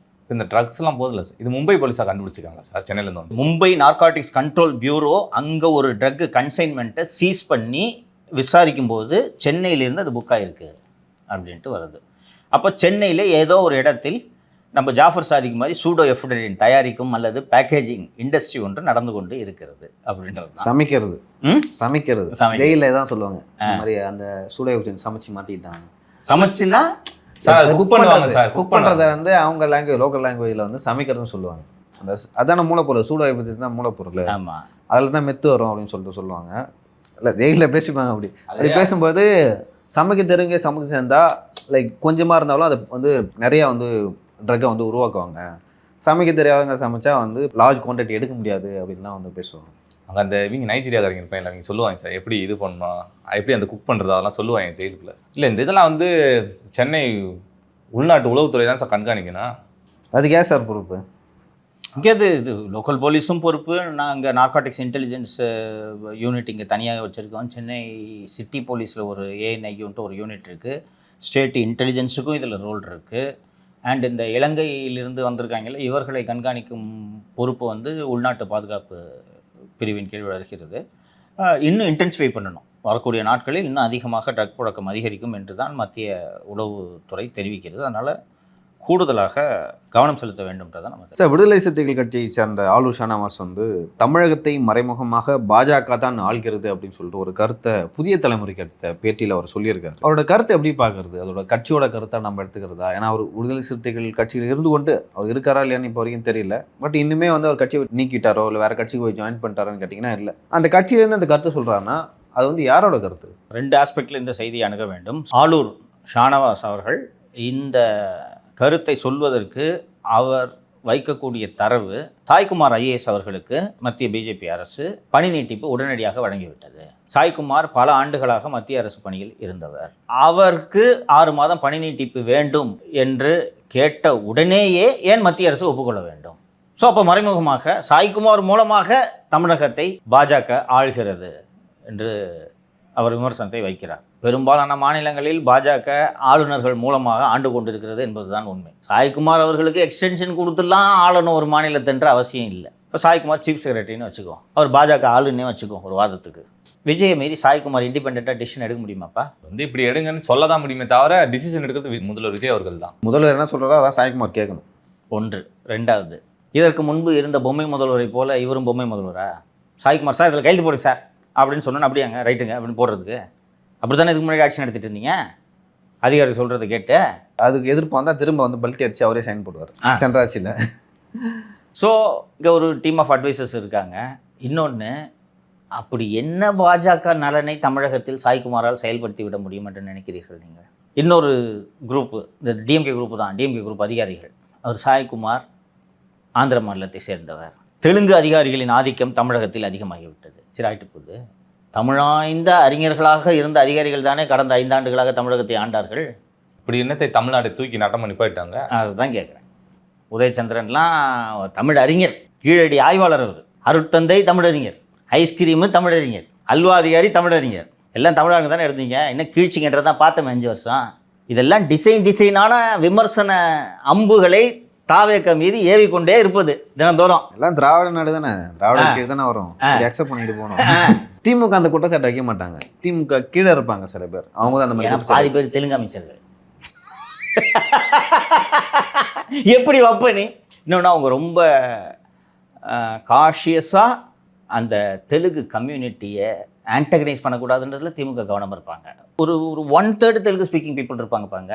கண்டிப்பாக சார். அவங்க தான் வேலூர் இருப்பார், நேரு இருப்பார், சேகர் பாபு இருப்பார், KSSR ராமச்சந்திரன் இருப்பார், இன்னும் யார் இருக்கா? பாதி பேர் விட்டு எதுக்கு இவ்வளோ கூட அங்கே தான் நீ ரொம்ப டீப்பாக வரலாறு இன்னொன்றுகிற என்ன? அதனால் இதெல்லாம் ஒரு இஷ்யூ இல்லை. சும்மா ஆலூர் ஷானவாஸ் இப்படி பேசுவதற்கான காரணம் நிச்சயமாக இது திருமாவளவன் கருத்தாக இருக்கிறதோ இல்லையோ, வன்னியரசின் கருத்தாக இது இருக்க முடியாது இல்லையா? திடீர்னு ஒரு 2 மாசமா மந்திரியாக சுற்றினுக்கிறாரு கிதாப்பா. இவருக்கு எம்எல்ஏ சீட்டு கொடுக்கல சார், நம்ம வாய்ப்பு போச்சே. அமைச்சர் ஆக்சுவலாக அந்த அமைச்சரவையில் பார்த்தீங்கன்னா ஒரு சில பேருக்கு ரொம்ப கொஞ்சம் மெச்சூரிட்டியாக நடந்துப்பாங்க.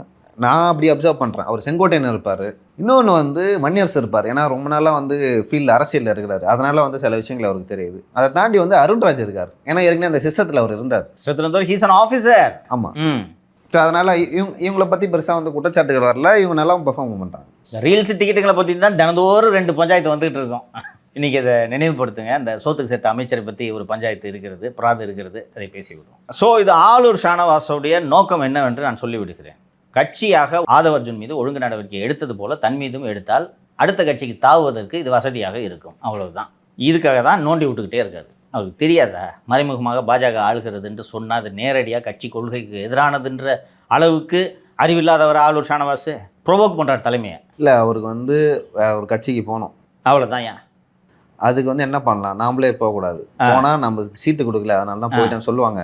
நான் போய் புதிய தலைமுறைக்கு ஒரு பேட்டி கொடுக்குறேன், புதிய தலைமுறையில் இந்த மாதிரி பேசணுன்னே அவங்களே தன்னால் அனுப்பிச்சிடுவாங்க, ஒழுங்கு நடவடிக்கை எடுப்பாங்க. கப்புன்னு வந்து அறிவாளத்தில் ஜாயின் பண்ணிக்கிறேன், இவ்வளோதான் மேட்ரு. அதெல்லாம் ரொம்ப பெரிதுபடுத்த வேண்டியதில்லை, விடுங்கள். அதே போல் இந்திய கம்யூனிஸ்ட் அலுவலகத்தில் பாலன் அரங்கத்தில் அந்த வளாகத்தில் நடந்த போராட்டத்தில் முதல்வரை பற்றியும் அதே போல் இந்த அரசை பற்றியும் வந்து அங்கே போராட்டம் நடத்தியவர்கள் வந்து ரொம்ப கடுமையாக மோசம் செஞ்சாங்க. ஸோ இதனால் தாவேகா தலைமை வந்து இந்திய கம்யூனிஸ்ட் கட்சியை வந்து லைக் கேட்டிருக்காங்க போல், என்ன இந்த மாதிரி நீங்கள் வந்து ஸ்பேஸ் கொடுத்துறீங்க அப்படின்னு சொல்லிட்டு.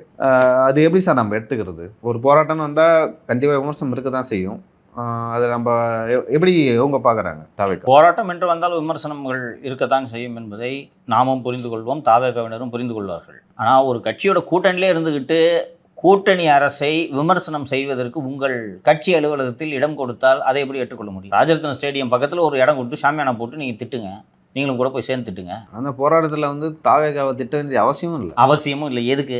அவங்க என்ன நீட் ஆதரவாளர்கள் இல்லை நீட் கோச்சிங் சென்டர் நடத்திட்டு இருக்காங்களா? இல்லை. ஸோ ஒரு கூட்டணி கட்சியாக இருந்துக்கிட்டு இந்திய கம்யூனிஸ்ட் கட்சி செய்தது தவறு. போராட்டம் நடக்கும்போது பாதியில் அதை நிறுத்த முடியாது. அண்டு ஆளுங்கட்சியின் அமைச்சர் ராஜ்மோகனே சென்று அந்த போராட்டத்தின் இறுதியில் பேசிவிட்டு வந்திருக்கிறார். இனிமேல் இதுக்கு இடம் கொடுக்காதீங்க. நீங்கள் நீட்டுக்கு எதிராக போராடினீங்கன்னா எங்களுக்கும் பிரச்சனை இல்லை, எங்களோட கோரிக்கையும் எங்களுடைய கொள்கையும் அதுதான். ஆனால் அரசை விமர்சனம் செய்வதற்காகவே அந்த இடத்திற்கு வந்தவர்களுக்கு நீங்கள் மேடை போட்டு கொடுத்திருக்கிறீர்கள்.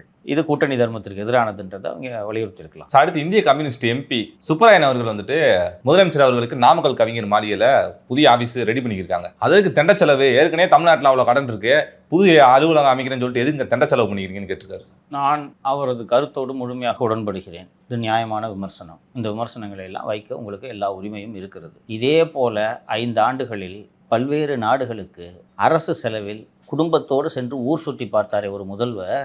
அப்போதும் கூட்டணியில் தானே இருந்தீர்கள், அப்போது நீங்கள் விமர்சனம் செய்தீர்களா? அப்போது செஞ்சுட்டு நீங்கள் இதை செஞ்சீங்கன்னா நான் உங்களை மனசார வரவேற்கிறேன். அந்த கார் ரேஸ் விட்டீங்க சார், கார் ரேஸு அருமை, பேனாசல்ல பேனாசல் அதையும் விமர்சனம் செஞ்சுருந்தீங்கன்னா கம்யூனிஸ்ட் தான் என்று நான் சொல்லியிருப்பேன். கொழுக்கட்டையாக வச்சுருந்தீங்க வயலில். இந்தியாவில் எந்த ஸ்டேட்லேயாவது முதலமைச்சரே போய் முதலீடு ஈர்த்த வரலாறு இருக்கா? பார்க்குறீங்களா எங்கேயாவது? போயிட்டு முதலீடு ஈர்த்த மாதிரி ஃபோட்டோ வரும் பார்த்தா புறாவுக்கு பொறி போடுறது சைக்கிள் ஓட்டுற ஃபோட்டோ வரும். அதனை வந்துச்சு. துபாயில் முதலீடை ஈர்க்கிறதுக்கு உங்கள் வீட்டில் இருக்கிற நண்டு சிண்டெல்லாம் எதுக்கு தனி விமானத்தில் கூப்பிட்டு போனீங்க? கேட்டாரா சுப்பராயன்? ஸ்பெயின்லேருந்து என்ன ஏன் முதலீடு? ஐரோப்பாவே பொருளாதாரம் நசிவடைந்து போய் கிடக்குது, ஸ்பெயின்லேருந்து நீ என்ன முதலீடு ஈர்க்க போறீங்க கேட்டாரா? எதுக்கியா வெட்டி செலவு பண்ணுற? கூட 10-12 பேரை கூட்டின்னு போறிய. அந்த இண்டஸ்ட்ரி செக்ரட்டரிஸை மட்டும் அனுப்பிச்சு விட்டோன்னா அவர் போய் முதலீடு ஈர்த்துட்டு வரமாட்டாரா? முதலமைச்சர் வந்து மூஞ்ச காட்டினா தான் முதலீடு பண்ணுவாங்களான்ட்டு அன்னைக்கு சுப்பராயன் கேட்டாரா? எல்லாமே செலவு தான் அரசில், என்ன பண்ண முடியும்? அந்த புனித ஜார்ஜ் கோட்டை எவ்வளவு நெருக்கடியான இடம் என்பது அங்கே சென்றவர்களுக்கு தெரியும். நீ பழைய செக்ரட்டரி ஜார்ஜ் கோட்டை அது உள்ளே போயிருக்கல, எவ்வளோ கிராம்ப்டாக இருக்கும் பார்த்துருக்கியா? அந்த லிஃப்ட்டுக்கு பக்கத்தில் அவ்வளோ கிராம்ப்டாக இருக்கும். நீ போய் நிமிந்து பார்த்தோன்னா ஐஎஸ் மேலே இடிப்ப, அவ்வளோ கிராம்ப்டாக இருக்கும். ரொம்ப காம்பேக்டாக இருக்கும். வண்டி வந்து ஆப்போசிட் தான் நின்று பார்க்கிங்க. 17th செஞ்சுரியில் கட்டினதுப்பா எப்படிப்பா இருக்கும்? அன்றைக்கி பாப்புலேஷன் என்ன, அன்றைக்கி அதிகாரிகளோட ஸ்ட்ரென்த் என்ன? ஸோ இது பண்ணுறாரு. நீங்கள் அன்றைக்கி வாய் மூட்டு தானே இருந்தீங்க. இதனால் தான் கம்யூனிஸ்டுகள் மக்களிடம் மரியாதையை இழந்து கொண்டு இருக்கிறார். நியாயமான விஷயங்களுக்கு விமர்சனம் பண்ணுங்க, யாரும் கேட்க போகிறது இல்லை. மவுண்ட் ரோடில் கார் ரேஸ் விடுறான் 43 கோடிக்கு, கேட்டிங்களா நீங்கள் வாய் திறந்து? ரோடு போட்டு ரோடு நல்லா மறுபடியும் டெண்டர் விட்டு முதல்வரோட மகனோட கேளிக்கைக்காக ஒரு ரேஸ் நடக்குது. யாராவது வாய் திறந்தீங்களா நீங்கள்? சண்முகம், பாலகிருஷ்ணன், முத்தரசன், ஏன்பா 2 பாஸ் வாங்கி கொடுக்குறது தோழர், அங்கே போய் உட்காந்து அந்த ரேஸை பார்த்துட்டு வரோம். உங்களோட அதிகபட்ச கோரிக்கை இப்படி தான் இருந்திருக்கும். இன்னைக்கு சண்முகம் அவர்கள் பேசுறாரு சார், நாங்கள் ஆதரவை மறுபரிசீலனை பண்ணுவோம்னு சொல்லிட்டு அன்னைக்கு கூட்டணி விட்டு வெளியே வர வேண்டியதானே? வந்துட்டீங்கன்னா நீங்கள் மரியாதை இருந்திருக்கும். மாஸ்கோவில் மழை பெய்ந்தால் மயிலாப்பூரில் கூட பெயர்ப்பார்கள் கம்யூனிஸ்டுகள். சார் அடுத்ததா 3 மாசத்துலயே 20,881 கோடி கடன் வாங்கிட்டாங்க. இதுல எங்களை பார்த்து வந்து 10 லட்சம் கோடி கடன் வாங்கினேன்னு சொல்லிட்டு எங்களை பேசுறாங்க அப்படின்னு சொல்லிட்டு திமுகவினுடைய கீதா ஜீவன் அவர்கள் விமர்சிச்சிருக்காங்க. விமர்சியுங்கள், நாம் விமர்சனம் செய்யலாம், மற்றவர்கள் விமர்சனம் செய்யலாம். திமுகவினருக்கும் கீதா ஜீவனுக்கும் விமர்சனம் செய்ய அருகதை இருக்கிறதா, தகுதி இருக்கிறதா என்பதை தான் நாம் பார்க்க வேண்டும். நீங்கள் 12 லட்சம் கோடி கடன் வாங்கிட்டு போயிட்டீங்க. கடன் இருக்கிறதே என்பதற்காக அரசு வேலைகளை நிறுத்த முடியுமா? நீங்கள் வாங்கி வைத்த கடனுக்கு வட்டி கட்டவும் இப்போது கடன் வாங்க வேண்டியது இருக்கிறது. அதுலேயே போட்டிருக்கு சார், இவங்க மொத்தம் 3 மாசத்துல கடை வாங்கினது 20,881 கோடி, வட்டி மட்டும் கொடுத்தது 14,618 கோடி சார். 2/3 வட்டிக்கு போகுது. 2/3 வட்டிக்கு போகுதுன்னா அப்போ எவ்வளோ கடன் நீங்கள் வாங்கி வச்சிருக்கீங்க? இதையும் கூச்சமே இல்லாமல் இது ஒரு விமர்சனம்னு தூக்கிட்டு வரீங்களே, வெக்கமா இல்லை? என்ன பண்ணுறதுனே தெரில திமுக காரணங்களுக்கு. கிறுக்கு பிடிச்சி போய் சுற்றுறாங்க. கேட்பாங்களே, அதுலேயே வந்திருக்கல, அந்த செய்தியிலே வந்திருக்கு. அதில் 14,000 கோடி வட்டினா யார் வாங்கின கடன்? இவங்க வாங்கின கடனா? பேசலாமா நீலாம் வாய் திறந்து? சார், அடுத்ததாக வந்து சிபிசிஐடி வழக்குகளை விசாரிக்க ஆள் இல்லை. ஏன்னா நிறைய வழக்குகள், முக்கியமான வழக்குகள், அதே போல் சென்சிட்டிவான வழக்குகள்லாம் வந்து என்ன பண்ணுவாங்கன்னா காவல்துறையிலேருந்து சிபிசிஐடிக்கு மாற்றுவாங்க. அப்படி மாற்றும்போது அங்கே வந்து சில சீனியர் அதிகாரிகள் தான் அதை விசாரிப்பாங்க. அங்கே அதே போல் வந்து கற்றுத்தேர்ந்த அதிகாரிகளும் இருப்பாங்க. இப்போ விசாரிக்க ஆளே இல்லை அப்படின்னு சொல்லிட்டு ஒரு புகார் வந்ததுக்கு அது எப்படி சார் நம்ம பார்க்குறது? சிபிசிஐடியில் மட்டும் பற்றாக்குறை இல்லை, லஞ்ச ஒழிப்புத்துறையிலும் பற்றாக்குறை இருக்கிறது. அது ரொம்ப முக்கியமான செய்தி. விகடன் ப்ளஸில் இன்றைக்கி வந்திருக்கு அந்த செய்தி. அந்த பழனி கோவில் லேண்டு வழக்கு, கன்னியாகுமரி கஸ்டோடியல் டெத் வழக்கு, இது போன்ற முக்கியமான வழக்குகள் அங்கே சென்றிருக்கிறது. அதை விட முக்கியமாக ஐஸ்கிரீம் வழக்கு அங்கே சென்றிருக்கிறது. அது மிக மிக முக்கியமான வழக்கு. ஸோ சிபிசிஐடி ஒரு ப்ரொஃபஷனல் ஏஜென்சி. கோர்ட்ஸும் சிபிஐ விசாரணை வேண்டும் என்று கேட்கும் போதெல்லாம் சிபிசிஐடி விசாரணை கேட்டும் என்று தான் மாற்றி உத்தரவு பிறப்பிக்கிறார்கள். அப்படி இருக்கும்போது அங்கே போதுமான ஆஃபீஸர்ஸ், நல்ல தரமான புலனாய்வு அனுபவம் உள்ள அதிகாரிகளை கொண்டு நிரப்ப வேண்டியது இந்த அரசின் கடமை. அந்த செய்தியிலே வந்து அங்கே இருந்த எஸ்பி சண்முகப்பிரியா லஞ்ச ஒழிப்புத்துறைக்கு மாறுதல் செய்யப்பட்டு விட்டார் என்ற செய்தியும் அதிலே வந்திருக்கிறது. ஸோ நல்ல ஆஃபீஸர்ஸை நீங்கள் ட்ரான்ஸ்ஃபர் பண்ணிவிட்டு இன்வெஸ்டிகேஷனை வேகமாக முடியுங்கன்னா எப்படி முடியும்? அதுவும் இந்த பழனி கோவில் விவகாரத்துக்கெல்லாம் பெரிய டீம் போட்டு விசாரிக்க வேண்டிய ஒரு வழக்கு. அதனால் அதையும் ப்ராப்பரான ஸ்டாஃபோடு போட்டு ஃபில்அப் பண்ணணும். லஞ்ச ஒழிப்புத்துறைக்கும் இன்னும் கூடுதலான ஊழியர்கள், அதிகாரிகளை நியமிக்க வேண்டும். ஏன்னா நீங்கள் வாட்ஸ்அப் எண்ணில் லஞ்ச புகார் கொடுங்கன்னு சொன்னீங்கன்னா எவ்வளோ புகார் வருன்றது தெரியும் நமக்கு. நம்மளே வேலைக்கு ரெஸ்யூம் அனுப்புகிறானா அந்த வாட்ஸ்அப் நம்பரில் என்னென்ன வருது? பட்டா கடையில் என் பக்கத்து வீட்டுக்காரன் லேண்டை பிடிச்சிக்கிட்டான், என்ன நீங்கள் தான் இதில் தலையிடணும், எவ்வளோ புகார் வருது இந்த வாட்ஸ்அப் எண்ணுக்கு. அப்போது லஞ்ச ஒழிப்புத்துறையில் இந்த மாதிரி லஞ்சம் தொடர்பான புகார்களை நீங்கள் அனுப்புங்கன்னு நம்புற பப்ளிக்காக தினமலரில் எல்லாத்துலேயும் வந்துருச்சு, டிவிலையும் போட்டுட்டாங்க. அப்போ எவ்வளோ வரும்? எக்ஸிஸ்டிங் ஸ்ட்ரென்த்தை வச்சு நீங்கள் அந்த ஒர்க்லோட ஹேண்டில் பண்ண முடியாது. ஸோ தனி செக்ஷனை உருவாக்கி ஸ்டாஃபை போட்டு அதுக்கு ஒரு டிஎஸ்பி, இன்ஸ்பெக்டர், ஒரு அசிஸ்டன்ட் மேனேஜர், ஸ்பெஷல் அசிஸ்டன்ட்டு எல்லாத்தையும் போட்டு அந்த வேலையை நீங்கள் துரிதப்படுத்த வேண்டும். அதை செய்யாமல் வெறும் வாட்ஸ்அப் எண்ணை மட்டும் நீங்கள் வெளியிட்டீர்கள் என்றால் திமுக அரசு போல விளம்பர மாடல் அரசு என்ற அவப்பெயர் உங்களுக்கும் வந்து சேரும். ஸோ அதை சரி பண்ணுங்கன்றது தான் நம்ம வலியுறுத்துகிறோம். சார், கரூர் விவகாரத்தில் இறுதி அறிக்கை தாக்கல் செய்ய போவதாக சொல்லியிருக்காங்க. இறுதி அறிக்கை தாக்கல் செஞ்சால் அதில் எந்த மாதிரியான விஷயங்கள்லாம் வெளியே வரும்? அது யார் மேலே வந்து குற்றம் சுமத்தப்படும் நீங்கள் நினைக்கிறீங்க? அது இறுதி அறிக்கையாக இருக்காது, இடைக்கால அறிக்கையாகத்தான் இருக்கும். என்ன காரணம் என்றால் அந்த வழக்கு விசாரணையை முடித்து தாவேக அரசு செல்வாக்காக நிம்மதியாக ஆட்சி செய்தால், குஜராத்தில் எப்படி 25 ஆண்டுகளாக பிஜேபி ஆள்கிறதோ அதுபோல் தமிழகத்திலும் 20 ஆண்டுகளுக்கு குறையாமல் தாவேக ஆளக்கூடிய சூழல் ஏற்படும். ஒரு அரசியல் கட்சியாக பிஜேபி அதை எப்படி அனுமதிக்கும்? இன்னொன்று 2029 எலெக்ஷன் வேறு வருது, பல்வேறு விஷயங்கள் இருக்குது. ஸோ இப்போ இந்த வழக்கு விசாரணையை உடனடியாக நீங்கள் முடித்து, இல்லை இவங்க மேலே தப்பு இல்லை அவங்க மேலே தப்பு இல்லைன்ட்டு முடிக்கிறது புத்திசாலித்தனமான செயலா? ட்ராக் பண்ணிட்டு போகணும். ஸோ இவர் மேலேயும் தப்பு இருக்குது, அவர் மேலேயும் தப்பு இருக்குது. சரி, என்னையா இப்போ இன்னும் கொஞ்சம் விசாரிக்கணும். எப்போயா முடிப்பீங்க? அது இப்போ சொல்ல முடியாது. எங்களுக்கு எப்போ தோணுதோ அப்போ தான் முடிப்போம். எலெக்ஷன் ஒட்டின்னு வச்சுக்கோங்களேன். அதனால் இந்த இடைக்கால அறிக்கையை உச்சநீதிமன்ற அமர்வின் முன்பு இது ஞாயிற்றுக்கிழமை தினமலரில் இந்த செய்தி வந்திருந்தது. ஸோ விரைவில் இடைக்கால அறிக்கை உச்சநீதிமன்றத்தில் தாக்கல் செய்யப்பட இருக்கிறது. So it will be in between. யாருக்கும் க்ளீன் சீட் இருக்காது. சார், ஃபர்ஸ்ட்லாம் வந்து டாஸ்மாக் ஒரு கடை இருக்குன்னா பக்கத்துலேயே நீங்கள் வந்து பார் வைக்கணும், ஓகேங்களா? இப்போ வந்து 100 மீட்டருக்குள்ளே பார் வந்து இருக்கலாம் அப்படின்னு சொல்லியிருக்காங்க. எப்படி சார்? ஏற்கனவே வந்து ஒரு விமர்சனம் எழுந்தது, நீங்கள் வந்து ரெஸ்டோ பார், அதாவது டாஸ்மாக் இருக்குன்னா பக்கத்துலேயே வந்து உணவகம் அமைச்சிக்கலான்னு வந்தது. அதுக்கே வந்து நிறைய விமர்சனம் வந்தது. இது எப்படி எடுத்துப்பாங்க மக்கள்? உரிமையாளர்கள் வேற இது நல்லதுக்கு இல்லைங்க, ரெண்டும் ஒன்றாவே வச்சா அதான் எங்களுக்கு தோதா இருக்கும் அப்படின்னு வேற புலம்புறாங்கன்னு செய்தி வந்துருக்கு. முதலில் ஏன் இந்த 100 மீட்டர் இடைவெளின்றதை சொல்லிடுறேன். எக்ஸிஸ்டிங் பார் ஓனர்ஸுக்கும் டாஸ்மாக் கடை இருக்கும் கட்டிட உரிமையாளர்களுக்கும் இடையேயான ஒப்பந்தம் இன்னும் 4 ஆண்டுகளுக்கு இருக்கிறது. எப்போ போடுறது சார் இந்த அக்ரிமெண்ட்? கோர்ட் வந்து 2022 அல்லது 2023 கட்டிட உரிமையாளரிடம் NOC இல்லாதவர்களுக்கு பார் கொடுக்கக்கூடாது என்று ஒரு உத்தரவு போட்டார்கள். அந்த உத்தரவுக்கு பிறகு இவர்கள் 3 அல்லது 4 ஆண்டுகள் ஒப்பந்தம். நான் சொல்கிறது சராசரி, எல்லா இடத்துலையும் இப்படி தான் ஒப்பந்தம்னு சொல்ல, சில பேர் லீஸுக்கே எடுத்துட்டாங்க 10 வருஷத்துக்கு. இப்போ ஏன் வந்து இந்த கவர்மெண்ட்டு 100 மீட்டர் தள்ளின்றதுக்கான காரணத்தை சொல்கிறேன். பெரும்பாலான டாஸ்மாக் கடைகளை நீங்கள் பார்த்துருப்பீர்கள். கடை இப்படி இருக்குன்னா பக்கத்தில் பார் இருக்கும், ரைட்டா? அந்த டாஸ்மாக் கடை மற்றும் பார் இரண்டின் கட்டிட உரிமையாளரும் ஒரே நபர் தான். எந்த கட்டிட உரிமையாளரும் டாஸ்மாக் நிர்வாகத்துக்கு கடை நடத்துவதற்கு கட்டிடம் வாடகைக்கு தருவதற்கு தயாராக இல்லை. தான் உண்மை. என்ன காரணம்? குஷ்டு கடை வாசல்லே ஒன்று கடிப்பான். வீட்டு ஓனர் வரும்போது அந்த இடம் பூரா 20 பைக்கை நிறுத்தி வச்சுருப்பான். அது இடம் என்ன ஆகும்? குடிச்சிட்டு உள்ளே துப்பி விடுவாங்க. ஆமாம், வாந்தி எடுப்பாங்க. நீ போனதில்லை அத்தடி. இன்னும் வயசு போயிருக்கான். டாஸ்மாக் நிர்வாகம் ஒரு கடைக்கு எவ்வளோ வாடகை கொடுக்கும் உத்தேசமாக சொல்லுங்கள். இல்லை, ஏரியாவை பொறுத்து மாறணும் சார். எல்லா அதிகபட்ச வாடகை எவ்வளோ இருக்கும்? ஒரு 30,000. அதிகபட்ச வாடகை 5,000 ரூபாய்க்கு மேல் டாஸ்மாக் தருவதில்லை. குறைந்தபட்சம் எவ்வளோ தெரியுமா? 2,000. அதை வச்சு என்ன பண்ண முடியும்? தேவதானப்பட்டியில் கூட 2,000 வாடகை எவனாவது கொடுப்பானா? கொடுக்க மாட்டாங்க. ஸோ ஆக்சுவலி என்ன நடக்குது? நான் வந்து பார் நடத்தணும்னு முடிவு பண்ணிட்டேன்னா நான் என்ன பண்ணுவேன்னா, ஒரு கட்டிட உரிமையாளரை போய் பார்த்து, சார் நான் பார் நடத்தணும், டாஸ்மாக் கடைக்கும் சேர்த்து நான் வாடகை தர்றேன். சரி, எவ்வளோ தருவீங்க? 2 லட்ச ரூபா மாதம் தர்றேன் அப்படின்னு சொன்ன உடனே அந்த பில்டிங் ஓனரு சரிங்க நடத்திக்கிங்க என்று கொடுப்பார். நான் அந்த இடத்துல பாரை நடத்திக்கிட்டு, டாஸ்மாக் நிர்வாகம் வாடகை மட்டும் தான் கொடுக்கும், கரண்ட் பில்லாம் கொடுக்காது. தெரியுமா?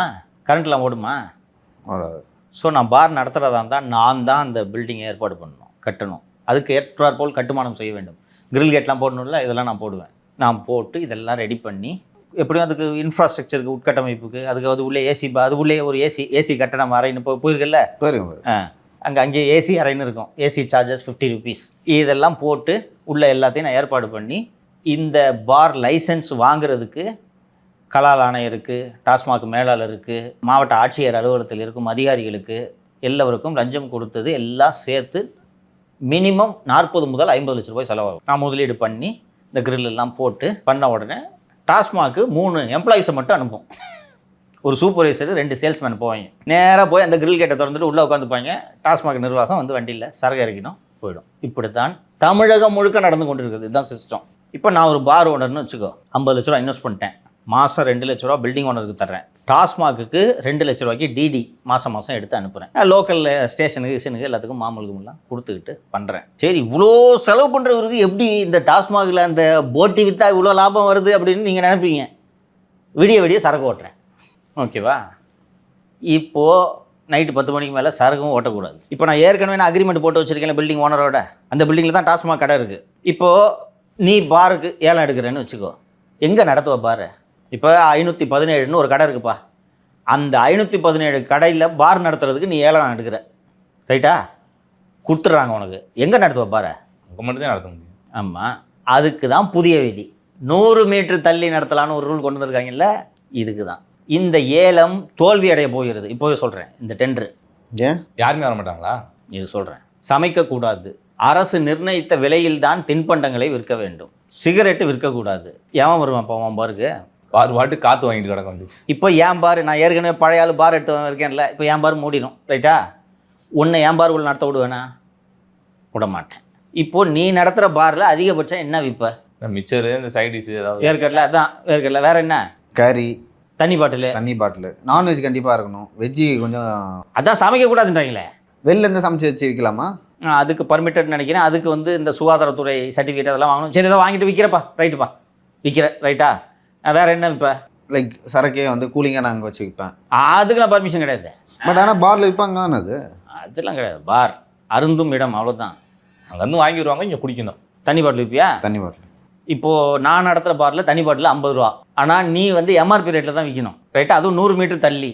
இப்போ நான் ஏற்கனவே ஒப்பந்தம் போட்டு ஒரு பார் வச்சுருந்தாலும் அதை மூடிட்டாங்க இல்லையா? அதான் நீ புது ஆள் எடுத்துட்ட. இப்போ நீ என்ன விற்ப? 2 வேர்க்கடலை பாக்கெட்டு, தண்ணி பாட்டில், சிகரெட்டும் விற்கக்கூடாது. நான் இப்போ என்ன பண்ணுவேன், இந்த டாஸ்மாக் கடை பக்கத்துலேயே ஒரு பொட்டி கடை போடுவேன். Water packet, glass, cigarette, beedi, அந்த 3 நபரவே உட்காந்து பொட்டி கடையாக மாற்ற முடிஞ்சு. இன்னொன்று, நீ விற்கிற வேர்க்கடலையே நான் கம்மி விலைக்கு விற்பேன். உனக்கு தான் ரெஸ்ட்ரிக்ஷனு. பொட்டி கடை வச்சிருக்கிற எனக்கு அவிச்ச முட்டை விற்பேன். இது கடைக்கு பக்கத்தில், நீ 100 மீட்டர் தள்ளி வச்சிருக்க. இப்போ டெண்டர் எடுத்தேன் கறி, அதோ கறி தான் சார். நான் பொட்டி கடை வச்சுருக்கேன், ரைட்டா?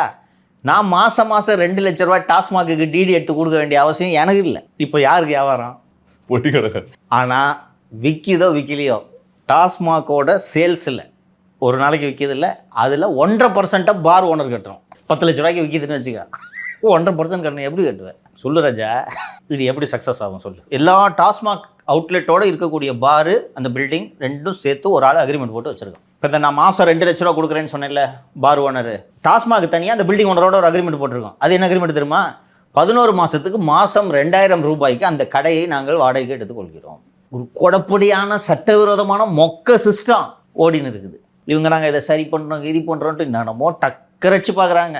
தொடர்ந்து சொல்லின்னு இருக்கோம், பேசாமல் தூக்கி தனியாட்ட கொடுத்துட்டு போங்க, உங்களால் இதை நடத்தவே முடியாதுன்றதை மீண்டும் மீண்டும் சொல்லிகிட்டு இருக்கோம்.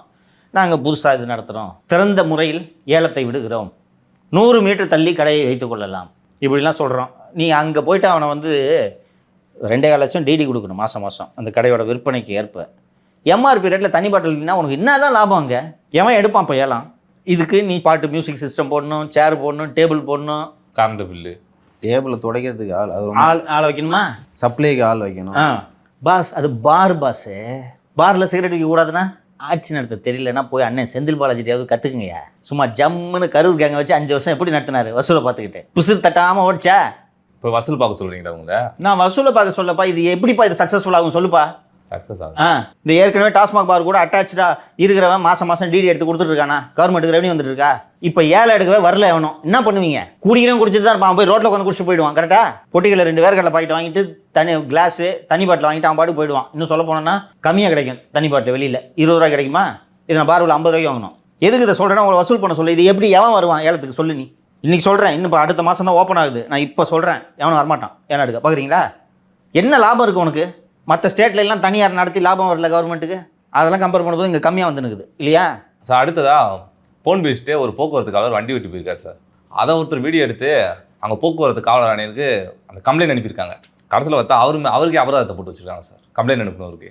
போது அவர் ஹெல்மெட் அணியாமல் சென்றால் அபராதம் விதிக்க வேண்டியது தான், அதில் ஒன்றும் மாறுபட்ட கருத்து இல்லை. ஆனால் இந்த செய்தியை பார்க்கும்போது பழிவாங்கும் நடவடிக்கையாகத்தான் தெரிகிறது. என்னென்னா, ஒரு பெட்ரோல் ஜீப்பில் ஒருத்தர் ஃபோன் பேசிட்டே போகிறாரு. இந்த பையன் நவீன்குமார் என்ற இந்த இளைஞன் ஷேர் ஆட்டோவில் உட்காந்துருக்கான், வெட்டியாக தானே உட்காந்துருக்கான். அதை வீடியோ எடுத்து பண்ணிட்டு அவர் செல்ஃபோன் பேசிக்கிட்டே போகிறத வீடியோ எடுத்துட்டா. அப்படி கண்ட்ரோல் ரூமுக்கு ஃபோன் பண்ணி, சார் இந்த மாதிரி ஃபோன் பேசிக்கிட்டே கார் ஓட்டினா என்ன சார் அபராதம் அப்படின்னு கேட்குறா. அப்படி தம்பி 1000 ரூபாப்பா, 2வது வாட்டி அந்த தப்பு செஞ்சால் 10,000 ரூபாப்பா அப்படின்ட்டு. ரைட்டு சார், இதுக்கு புகார் அடிக்க வாட்ஸ்அப் எண் ஏதாவது இருக்கா சார் அப்படின்னா, இந்த மாதிரி ஒரு வாட்ஸ்அப் எண் இருக்குப்பா அப்படின்னா, இந்த பாருங்கள் பெட்ரோல் ஜீப்பில் ஒருத்தர் ஃபோன் பேசினே போகிறான்னு வீடியோ அனுப்பிச்சி விட்டான். அனுப்பிச்சி விட்டுட்டு சும்மா இல்லை போகிறாங்க. கொடுத்த புகார் என்னாச்சு? காண்டு போல நான் வரப்பெல்லாம் நீ எவ்வளோ வாட்டி பையனை போட்டேன், இப்போ நீ சாப்பிட என்று சொன்னதும் வேறு வழியின்றி அந்த காவலருக்கு 1000 ரூபாய் அபராதத்தை விதித்து விட்டார்கள். விதித்து விட்டு அவர் அந்த கமிஷன் ஆஃபீஸ்லேருந்து வெளியில் வரும்போதே பார்த்தா டப்புன்னு ஹெல்மெட் போடலன்னு 2 ஃபைன். முன்னாடியே இல்லை எப்பயா? என்னையோ நீ வண்டி ஓட்டிருக்கன்ற 2 ஃபைன் வருது. சரியா? நீ கவர்னர் ஹெல்மெட் போடாமல் இருக்கு, அதுக்கு ஃபைன். அப்புறம் சிசிடிவி வச்சு தேடி இருப்பாங்க, இந்த டிராஃபிக் கேமராஸ் இருக்குல்ல, அதெல்லாம் வச்சு தேடி இவன் ஃபோன் நம்பரோட லிங்க் ஆன 2 வீலர் ஏதாவது ஒன்று இருக்கும்ல, அதை வந்து பிடிச்சி இது பண்ணியிருப்பாங்க. அதற்கு பிறகு என்ன சார் 2 ஃபைன் இது மாதிரி வந்திருக்குன்னு கேட்டால், இல்லை ஒன்று கேன்சல் பண்ணிட்டோம், இன்னொன்று நீ கட்டி தான் ஆகணும், ஹெல்மெட் போடாமல் அன்றைக்கி அந்த இடத்துல ஓட்டியிருக்குன்றாங்க. இது அப்பட்டமாக பழிவாங்கும் நடவடிக்கையாக தெரிகிறது. எல்லாருக்கும் ஃபைனு பெரும்பாலானோருக்கு 2 வீலரில் இருக்கும். நம்ம பைக் பிரசாத் பைக்கை தூக்கி வச்சுக்கிட்டு என்னென்ன பாடுபடுத்தினாங்க. லியோவும் பிரசாத்தும் தான் அந்த ஸ்டேஷனுக்கு போனது, சென்ட் தாமஸ் மவுண்ட் ஸ்டேஷன் தானே போனது. போய் ஃபைனை கட்டுறோயான்னு சொன்னால் அந்த ஆர்ஐ தினகரன் தானே அந்த ஆள் பேர்? ஆமாம், தினகரன் இன்ஸ்பெக்டர். ஐயா இல்லை, அப்புறம் வாங்க மாட்டேன்றாங்க ஃபைனை அலைய வைக்கிறதுக்கு. அதுக்கு வேற ஒரு கேஸ் போட்டு வச்சுருக்காங்க சார், எஃப்ஐஆர் இருக்கிறது. அதெல்லாம் போட்டு இன்னும் 100 கேஸ் போட்டுக்க என்னப்பா?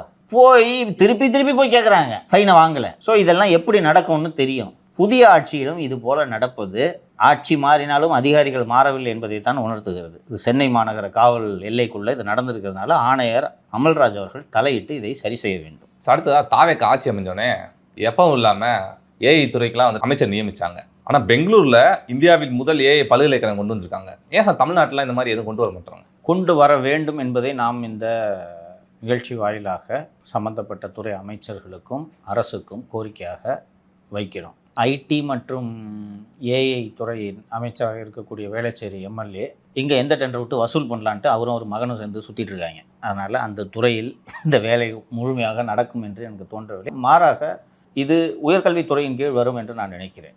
பெங்களூரு ஒரு நல்ல டீம் அங்கே இருக்குது. பிரியங்கா கார்கே மற்றும் ஈவன் டிகே சிவகுமார் நல்ல டீம். அதனால் ஏற்கனவே பெங்களூர் ஒரு ஐடி ஹப். ஸோ அதை அடுத்த கட்டத்துக்கு கொண்டு போகிறதுக்காக இந்தியாவில் முதல் முறையாக ஏஐ யூனிவர்சிட்டி உருவாக்குறாங்க. ஸோ இன்றைக்கி அடுத்து ஏஐ தானே ஆகிப்போச்சு, ரைட்டா? நீ இந்த ஐடி கிட்டி எல்லாம் போச்சு, ஏஐ தான் இனி. ஸோ அந்த ஏஐ யூனிவர்சிட்டியை நாமும் உருவாக்க வேண்டும். அதற்கான நடவடிக்கைகளை உயர்கல்வித்துறை அமைச்சர் விஸ்வநாதன் மற்றும் முதல்வர் ஆகியோர் இணைந்து எடுக்க வேண்டும். இப்போ சென்னையில் கடுமையான ஒரு பல்கலைக்கழகம் உருவாக்கும் அளவுக்கு இடம் இருக்கிறதான்றது சந்தேகம்தான். ஸோ சென்னை புறநகரம் இல்லை வேறு மாவட்டங்களில் கூட உருவாக்குங்கன்றேன். இல்லை புறநகரில் இட வசதி இருக்குது சார். புறநகரில் இருந்துச்சா புறநகரில் உருவாக்குங்க, இல்லைனா திருச்சி, மதுரை, கோவை போன்ற வேறு மாவட்டங்களில் உருவாக்கி இப்போ படிக்கணும்னு நினைக்கிறவன் ஏஐ யூனிவர்சிட்டி எங்கே இருந்துச்சுன்னா போய் படிக்க போகிறான் இல்லையா? அதனால் அதை உருவாக்கி இல்லைனா ஹோசூரில் உருவாக்கலாம். ஹோசூர் நல்ல பிளேஸ் இருக்குது, ஹோசூர் நல்ல இடம் இருக்குது, நல்ல கிளைமேட் இருக்குது. பெங்களூருக்கு அடுத்தபடி நிறைய கம்பெனிகள் ஒசூருக்கு வரதுக்கான காரணம் பெங்களூரில் இடப்பற்றாக்குறை இருக்குதா? இடப்பற்றாக்குறை மற்றும் பெங்களூர் கிளைமேட் அங்கே இருக்கிறது. கடந்த ஆட்சியாளர்கள் இது போன்ற திட்டமிடல்களுக்கு பதிலாக என்ராமுக்கு பெங்களூரிலே ஒரு ரேஸ் கிளப் கட்டி கொடுப்பதற்கான வேலைகளில் ஈடுபட்டிருந்தாலும் எதுக்கு அந்த ஆளுக்கு ஃபோனை தூக்கிட்டு சுற்றிட்டு இருந்தான்னு நினைக்கிறேன். சிஎம் கூட மூத்த பத்திரிகையாளர் முடிச்சு கொடுங்கோ. ஒரு ரேஸ் கிளப் ஒன்று தொடங்கி இவர் அதுக்கு பிரசிடென்ட் ஆகிறதுக்கு வேலை நடந்துட்டுச்சு, கெடுத்து விட்டாச்சு. அதையும் அதுக்கு தான் நடக்கிறப்பையும் போகிறது, பைக்கில் வேணாலும் பின்னாடி. வேற என்ன நினச்சினுக்கிற? இந்த பெரிய ஆளுமையா? கருணாநிதியாவது சொல்லலாம், இவர் நான் அவ்வளோ பெரிய ஆளுமையா அவர் ஸ்டாலின்? கையில் ஒரு மந்திரக்கோலை வச்சுட்டு லோடுக்கு நடக்கும்போது இவர் கூட போயிட்டு ஃபோட்டோ எடுத்துட்டு அப்படியே. அது ஒரு கொள்கை முரண் சார். மவுண்ட் ரோட் மகாவிஷ்ணுலாம் விமர்சிச்சாரு கருணாநிதி. ஒரு கொள்கை முரண் இருக்கு. அப்படி கொள்கை முரண் இருக்கக்கூடிய ஒரு ஆள் வந்து உங்ககிட்ட பழகுறாங்கன்னா எதுக்கு பழகுறாங்க? ஸோ இந்த அரசு ஏதாவது ஒரு இடம், தமிழகத்தில் ஏதாவது ஒரு இடம், அவர்களை பார்த்து நாம் கற்றுக்கொள்ள வேண்டும். அவர்களை விட வேகமாக நாம் முன்னேற வேண்டும். அதுதான் இந்த அரசிடம் நாம் எதிர்பார்ப்பது. அதனால் அதற்கான நடவடிக்கைகளில் ஈடுபட வேண்டும். நிகழ்ச்சியை முடிப்பதற்கு முன்பாக ஒரு விஷயத்தை சொல்லிவிடுகிறேன். நேற்று அந்த ஃபேன்சி நம்பருக்கு ஓஎஸ் ஆஃபீஸ் அசிஸ்டன்ட், செக்ரட்டரியேட்டில் ஆஃபீஸ் அசிஸ்டன்ட்ஸு பணம் வாங்குறாங்க என்ற செய்தி டிடி நெக்ஸ்ட்டில் வந்துருந்துச்சு. நாமளும் பேசியிருந்தோம். அந்த போக்குவரத்து துறைக்கு அமைச்சராக இருக்கக்கூடிய அந்த சோத்துக்கு செத்த அமைச்சர் நல்ல வசூலில் இறங்கிட்டார் என்று தகவல்கள் கூறுகின்றன. ஓஏ மட்டும் வாங்கலை, அவரும் வாங்குறார். எனக்கு உள்ளபடியே புரியவில்லை. இப்போது நமக்கு மீனம்பாக்கம் ஆர்டி ஆஃபீஸ், சரியா? இந்த வீட்டு அட்ரஸை போட்டு மீனம்பாக்கம் ஆர்டி ஆஃபீஸில் ஒரு நம்பர் வாங்குகிறோம். வண்டிக்கு நம்பரு கரெக்டாக, ஃபேன்சி நம்பர்லாம் எதுவும் இல்லைன்னா தானாகவே ரிஜிஸ்டர் இங்கேருந்து வந்துடும் இல்லையா? ஃபேன்சி நம்பருக்கு மட்டும் ஏன் தலைமைச் செயலகம் போகணும்? அங்கே தான் அமைச்சர் இருக்காருன்னா இல்லை, இந்த சிஸ்டம் அப்படி வச்சுருக்காங்க. ஓ, அது தொடக்கத்திலேருந்தே அப்படி தான் இருக்குது. ஆமாம், அதற்கான நோக்கம் துட்டு வாங்குறது. இப்போது ஏன் ஃபேன்சி நம்பர்களை ஆன்லைனிலேயே விண்ணப்பித்து பெறக்கூடாது? இப்போது பரீட்சார்த்த முறையில் ஃபேன்சி நம்பர்கள் திருவான்மியூர் ஆர்டிஓ ஆஃபீஸில் மட்டும் ஆன்லைன் மூலமாக விண்ணப்பித்து பெறலாம். இப்போ திருவான்மியூர் ஆர்டிஓ ஆஃபீஸில் ஃபேன்சி நம்பர் வேண்டும் என்று விரும்புகிறவர்கள், பதிவு செய்கிறவர்கள் தலைமைச் செயலகம் செல்ல வேண்டியதில்லை. இப்போ சில ஃபேன்சி நம்பர்களுக்கு கடும் போட்டி இருக்குன்னு கேள்விப்பட்டிருக்கியா? 999 786 786 9999 இது மாதிரி ஏதாவது ஒன்று 123 1234. ஓகே, இது போன்ற நேர்வுகளில் வேறு மாநிலங்களில் என்ன செய்கிறார்கள் என்றால் ஆன்லைன்லேயே ஏலம். நான் ரேஞ்ச் ரோவருக்கு கேட்குறேன், லியோ ரோல்ஸ் ராய்ஸ்க்கு கேட்குறேன், அப்படி எடு, யார் பெருசுன்னு அடிச்சு காட்டுன்னு விட்டுறது. இது கவர்மெண்ட் நல்ல ப்ராஃபிட்டை கொடுக்குமே சார். அதானே, அதை விட்டுட்டு சோத்துக்கு சேர்த்த அமைச்சர் ஆபீஸ் வாசலில் ஏன் வரிசையில் நிற்கணும்னு அவர் நினைக்கிறாரு? இப்போது பரீட்சார்த்த முறையில் திருவான்மியூர் ஆர்டிஓ அலுவலகத்தில் இது நடந்து கொண்டிருக்கிறது இல்லையா? இதை தமிழகம் முழுக்க ஏன் விரிவுபடுத்தக்கூடாது? அதுக்கு பதிலாக அவர் பார்த்திபன் அமைச்சர் வந்து என்ன பாருங்கன்னு நிற்க வைக்கிறார். எதற்கு என்று எல்லோருக்கும் தெரியும். இந்த ஆம்னி பஸ் பர்மிட்டுக்கெல்லாம் காசு வாங்குறாங்கன்னு ஒரு பிராது வந்துகிட்டு இருந்துச்சு. இப்போ எதுவும் முணுமுணுப்பே இல்லை, கவனிச்சியா? ஆமாம் சார். ஆமாம், ராசி ஆகிட்டாங்க ரெண்டு பேரும். மந்திரியும் ஆம்னி பஸ் உரிமையாளர்கள் சங்கமும் ராசி ஆகிட்டாங்க. ராசி ஆகிட்டாங்கன்னா இவங்க தான் வசூல் பண்ணி கொடுத்துக்கிட்டு இருந்தாங்க. நடுவில் மந்திரி வாங்காமல் இருந்தவனே தான் அவரை பற்றி நியூஸ் போட்டு விட்டுருது. இப்போ 2 பேரும் கொலை போட்டாங்க. பாஸ்கர பாண்டியனை மாற்றி விட்டாங்க. நம்ம நியூஸ் போட்டோம்ல, அன்று மாலையே சென்னை எழும்பூரில் உள்ள அருங்காட்சியகத்தின் ஆணையர், இப்போ மந்திரி ஆம்னி பஸ்ஸுக்காரங்க கொலை போட்டாங்க, மந்திரி ஆர்டிஓ கொலை போட்டாங்க. தமிழக போக்குவரத்து துறையின் வரலாற்றிலேயே முதல் முறையாக லஞ்சம் வாங்காமல் கவுன்சிலிங் முறையில் ஆர்டிஓஸ் மற்றும் மோட்டார் வெஹிக்கிள் இன்ஸ்பெக்டருக்கான மாறுதல்கள் ஒரு பட்டியல், 100 சொச்சம் அதிகாரிகளின் பட்டியல் தயார் செய்யப்பட்டு காசு வாங்காமல் போடலான்னு வச்சுருந்தாங்க. மந்திரி ஹோல்டு பண்ணிட்டாரு, பாஸ்கர பாண்டியன் போயிட்டாரு. இதில் நடுவில் என்ன சிக்கல் நடந்திருக்குன்னா, இந்த ஆம்னி பஸ் அசோசியேஷன்காரங்களாம் புதிய அரசு வந்து பாஸ்கர பாண்டியனை போக்குவரத்து ஆணையராக நியமிப்பதற்கு முன்பு கிரண் குர்ராலா என்ற ஒரு அதிகாரி போக்குவரத்து ஆணையராக இருந்திருக்கிறார். இந்த ஆம்னி பஸ் அசோசியேஷன்காரங்கெல்லாம் கிட்டத்தட்ட ஒரு 400 பஸ்ஸுக்கு பர்மிட்டுக்கு, ஒரு பஸ்ஸுக்கு கடந்த ஆட்சியில் வசூல் பண்ணது இப்படி தான், ஒரு பஸ்ஸுக்கு 3 லட்சம் வசூல் பண்ணி வச்சுட்டாங்க.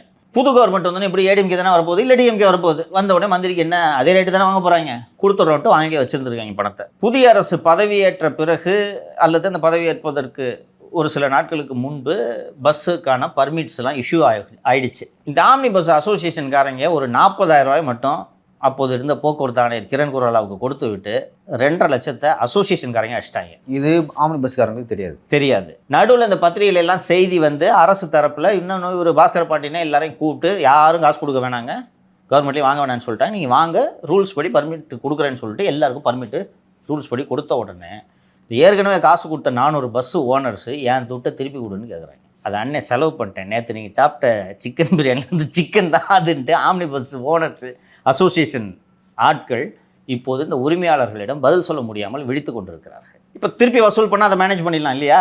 ஸோ இப்போது அவரும் அந்த ஆம்னி பஸ் அசோசியேஷனும் ஆர்டிஓ ஸ்டாஃபும் அமைச்சரும் கொலாபு போட்ட உடனே போக்குவரத்து துறை பற்றி எந்த செய்தியும் வருவதில்லை. கூடுதலாக ஒரு கொசுறு செய்தி சொல்லிவிடுகிறேன். இதை பற்றி செய்தி போடாமல் இருப்பதற்கு அமைச்சர் அலுவலகத்திலிருந்து பத்திரிகையாளர்களும் கவனிக்கப்படுகிறார். இதுதான் கூடுதல் செய்தி. இந்த லெவலுக்கு இறங்கிட்டாரா சார் அவரு? அங்கே இருக்கிற அந்த பெருச்சாளிங்களாம், செக்ரட்டரியில் இருக்கிற பெருச்சாளிங்களாம் என்ன சொல்லி கொடுக்கும்? தலை சொல்லிட்டு வருவாங்க சார், விசிட்டிங் கார்டு கொடுப்பாங்க சார், இந்த பத்திரிகை அந்த ரிப்போர்ட் இந்த ரிப்போர்ட்னு வருவாங்க சார், கவரில் போட்டு ஒன்று கொடுத்து விடுங்க சார், பொத்து நாப்பில் போவாங்க. இவ்வளோ தான். நன்றி. நன்றி சார். நன்றி சார்.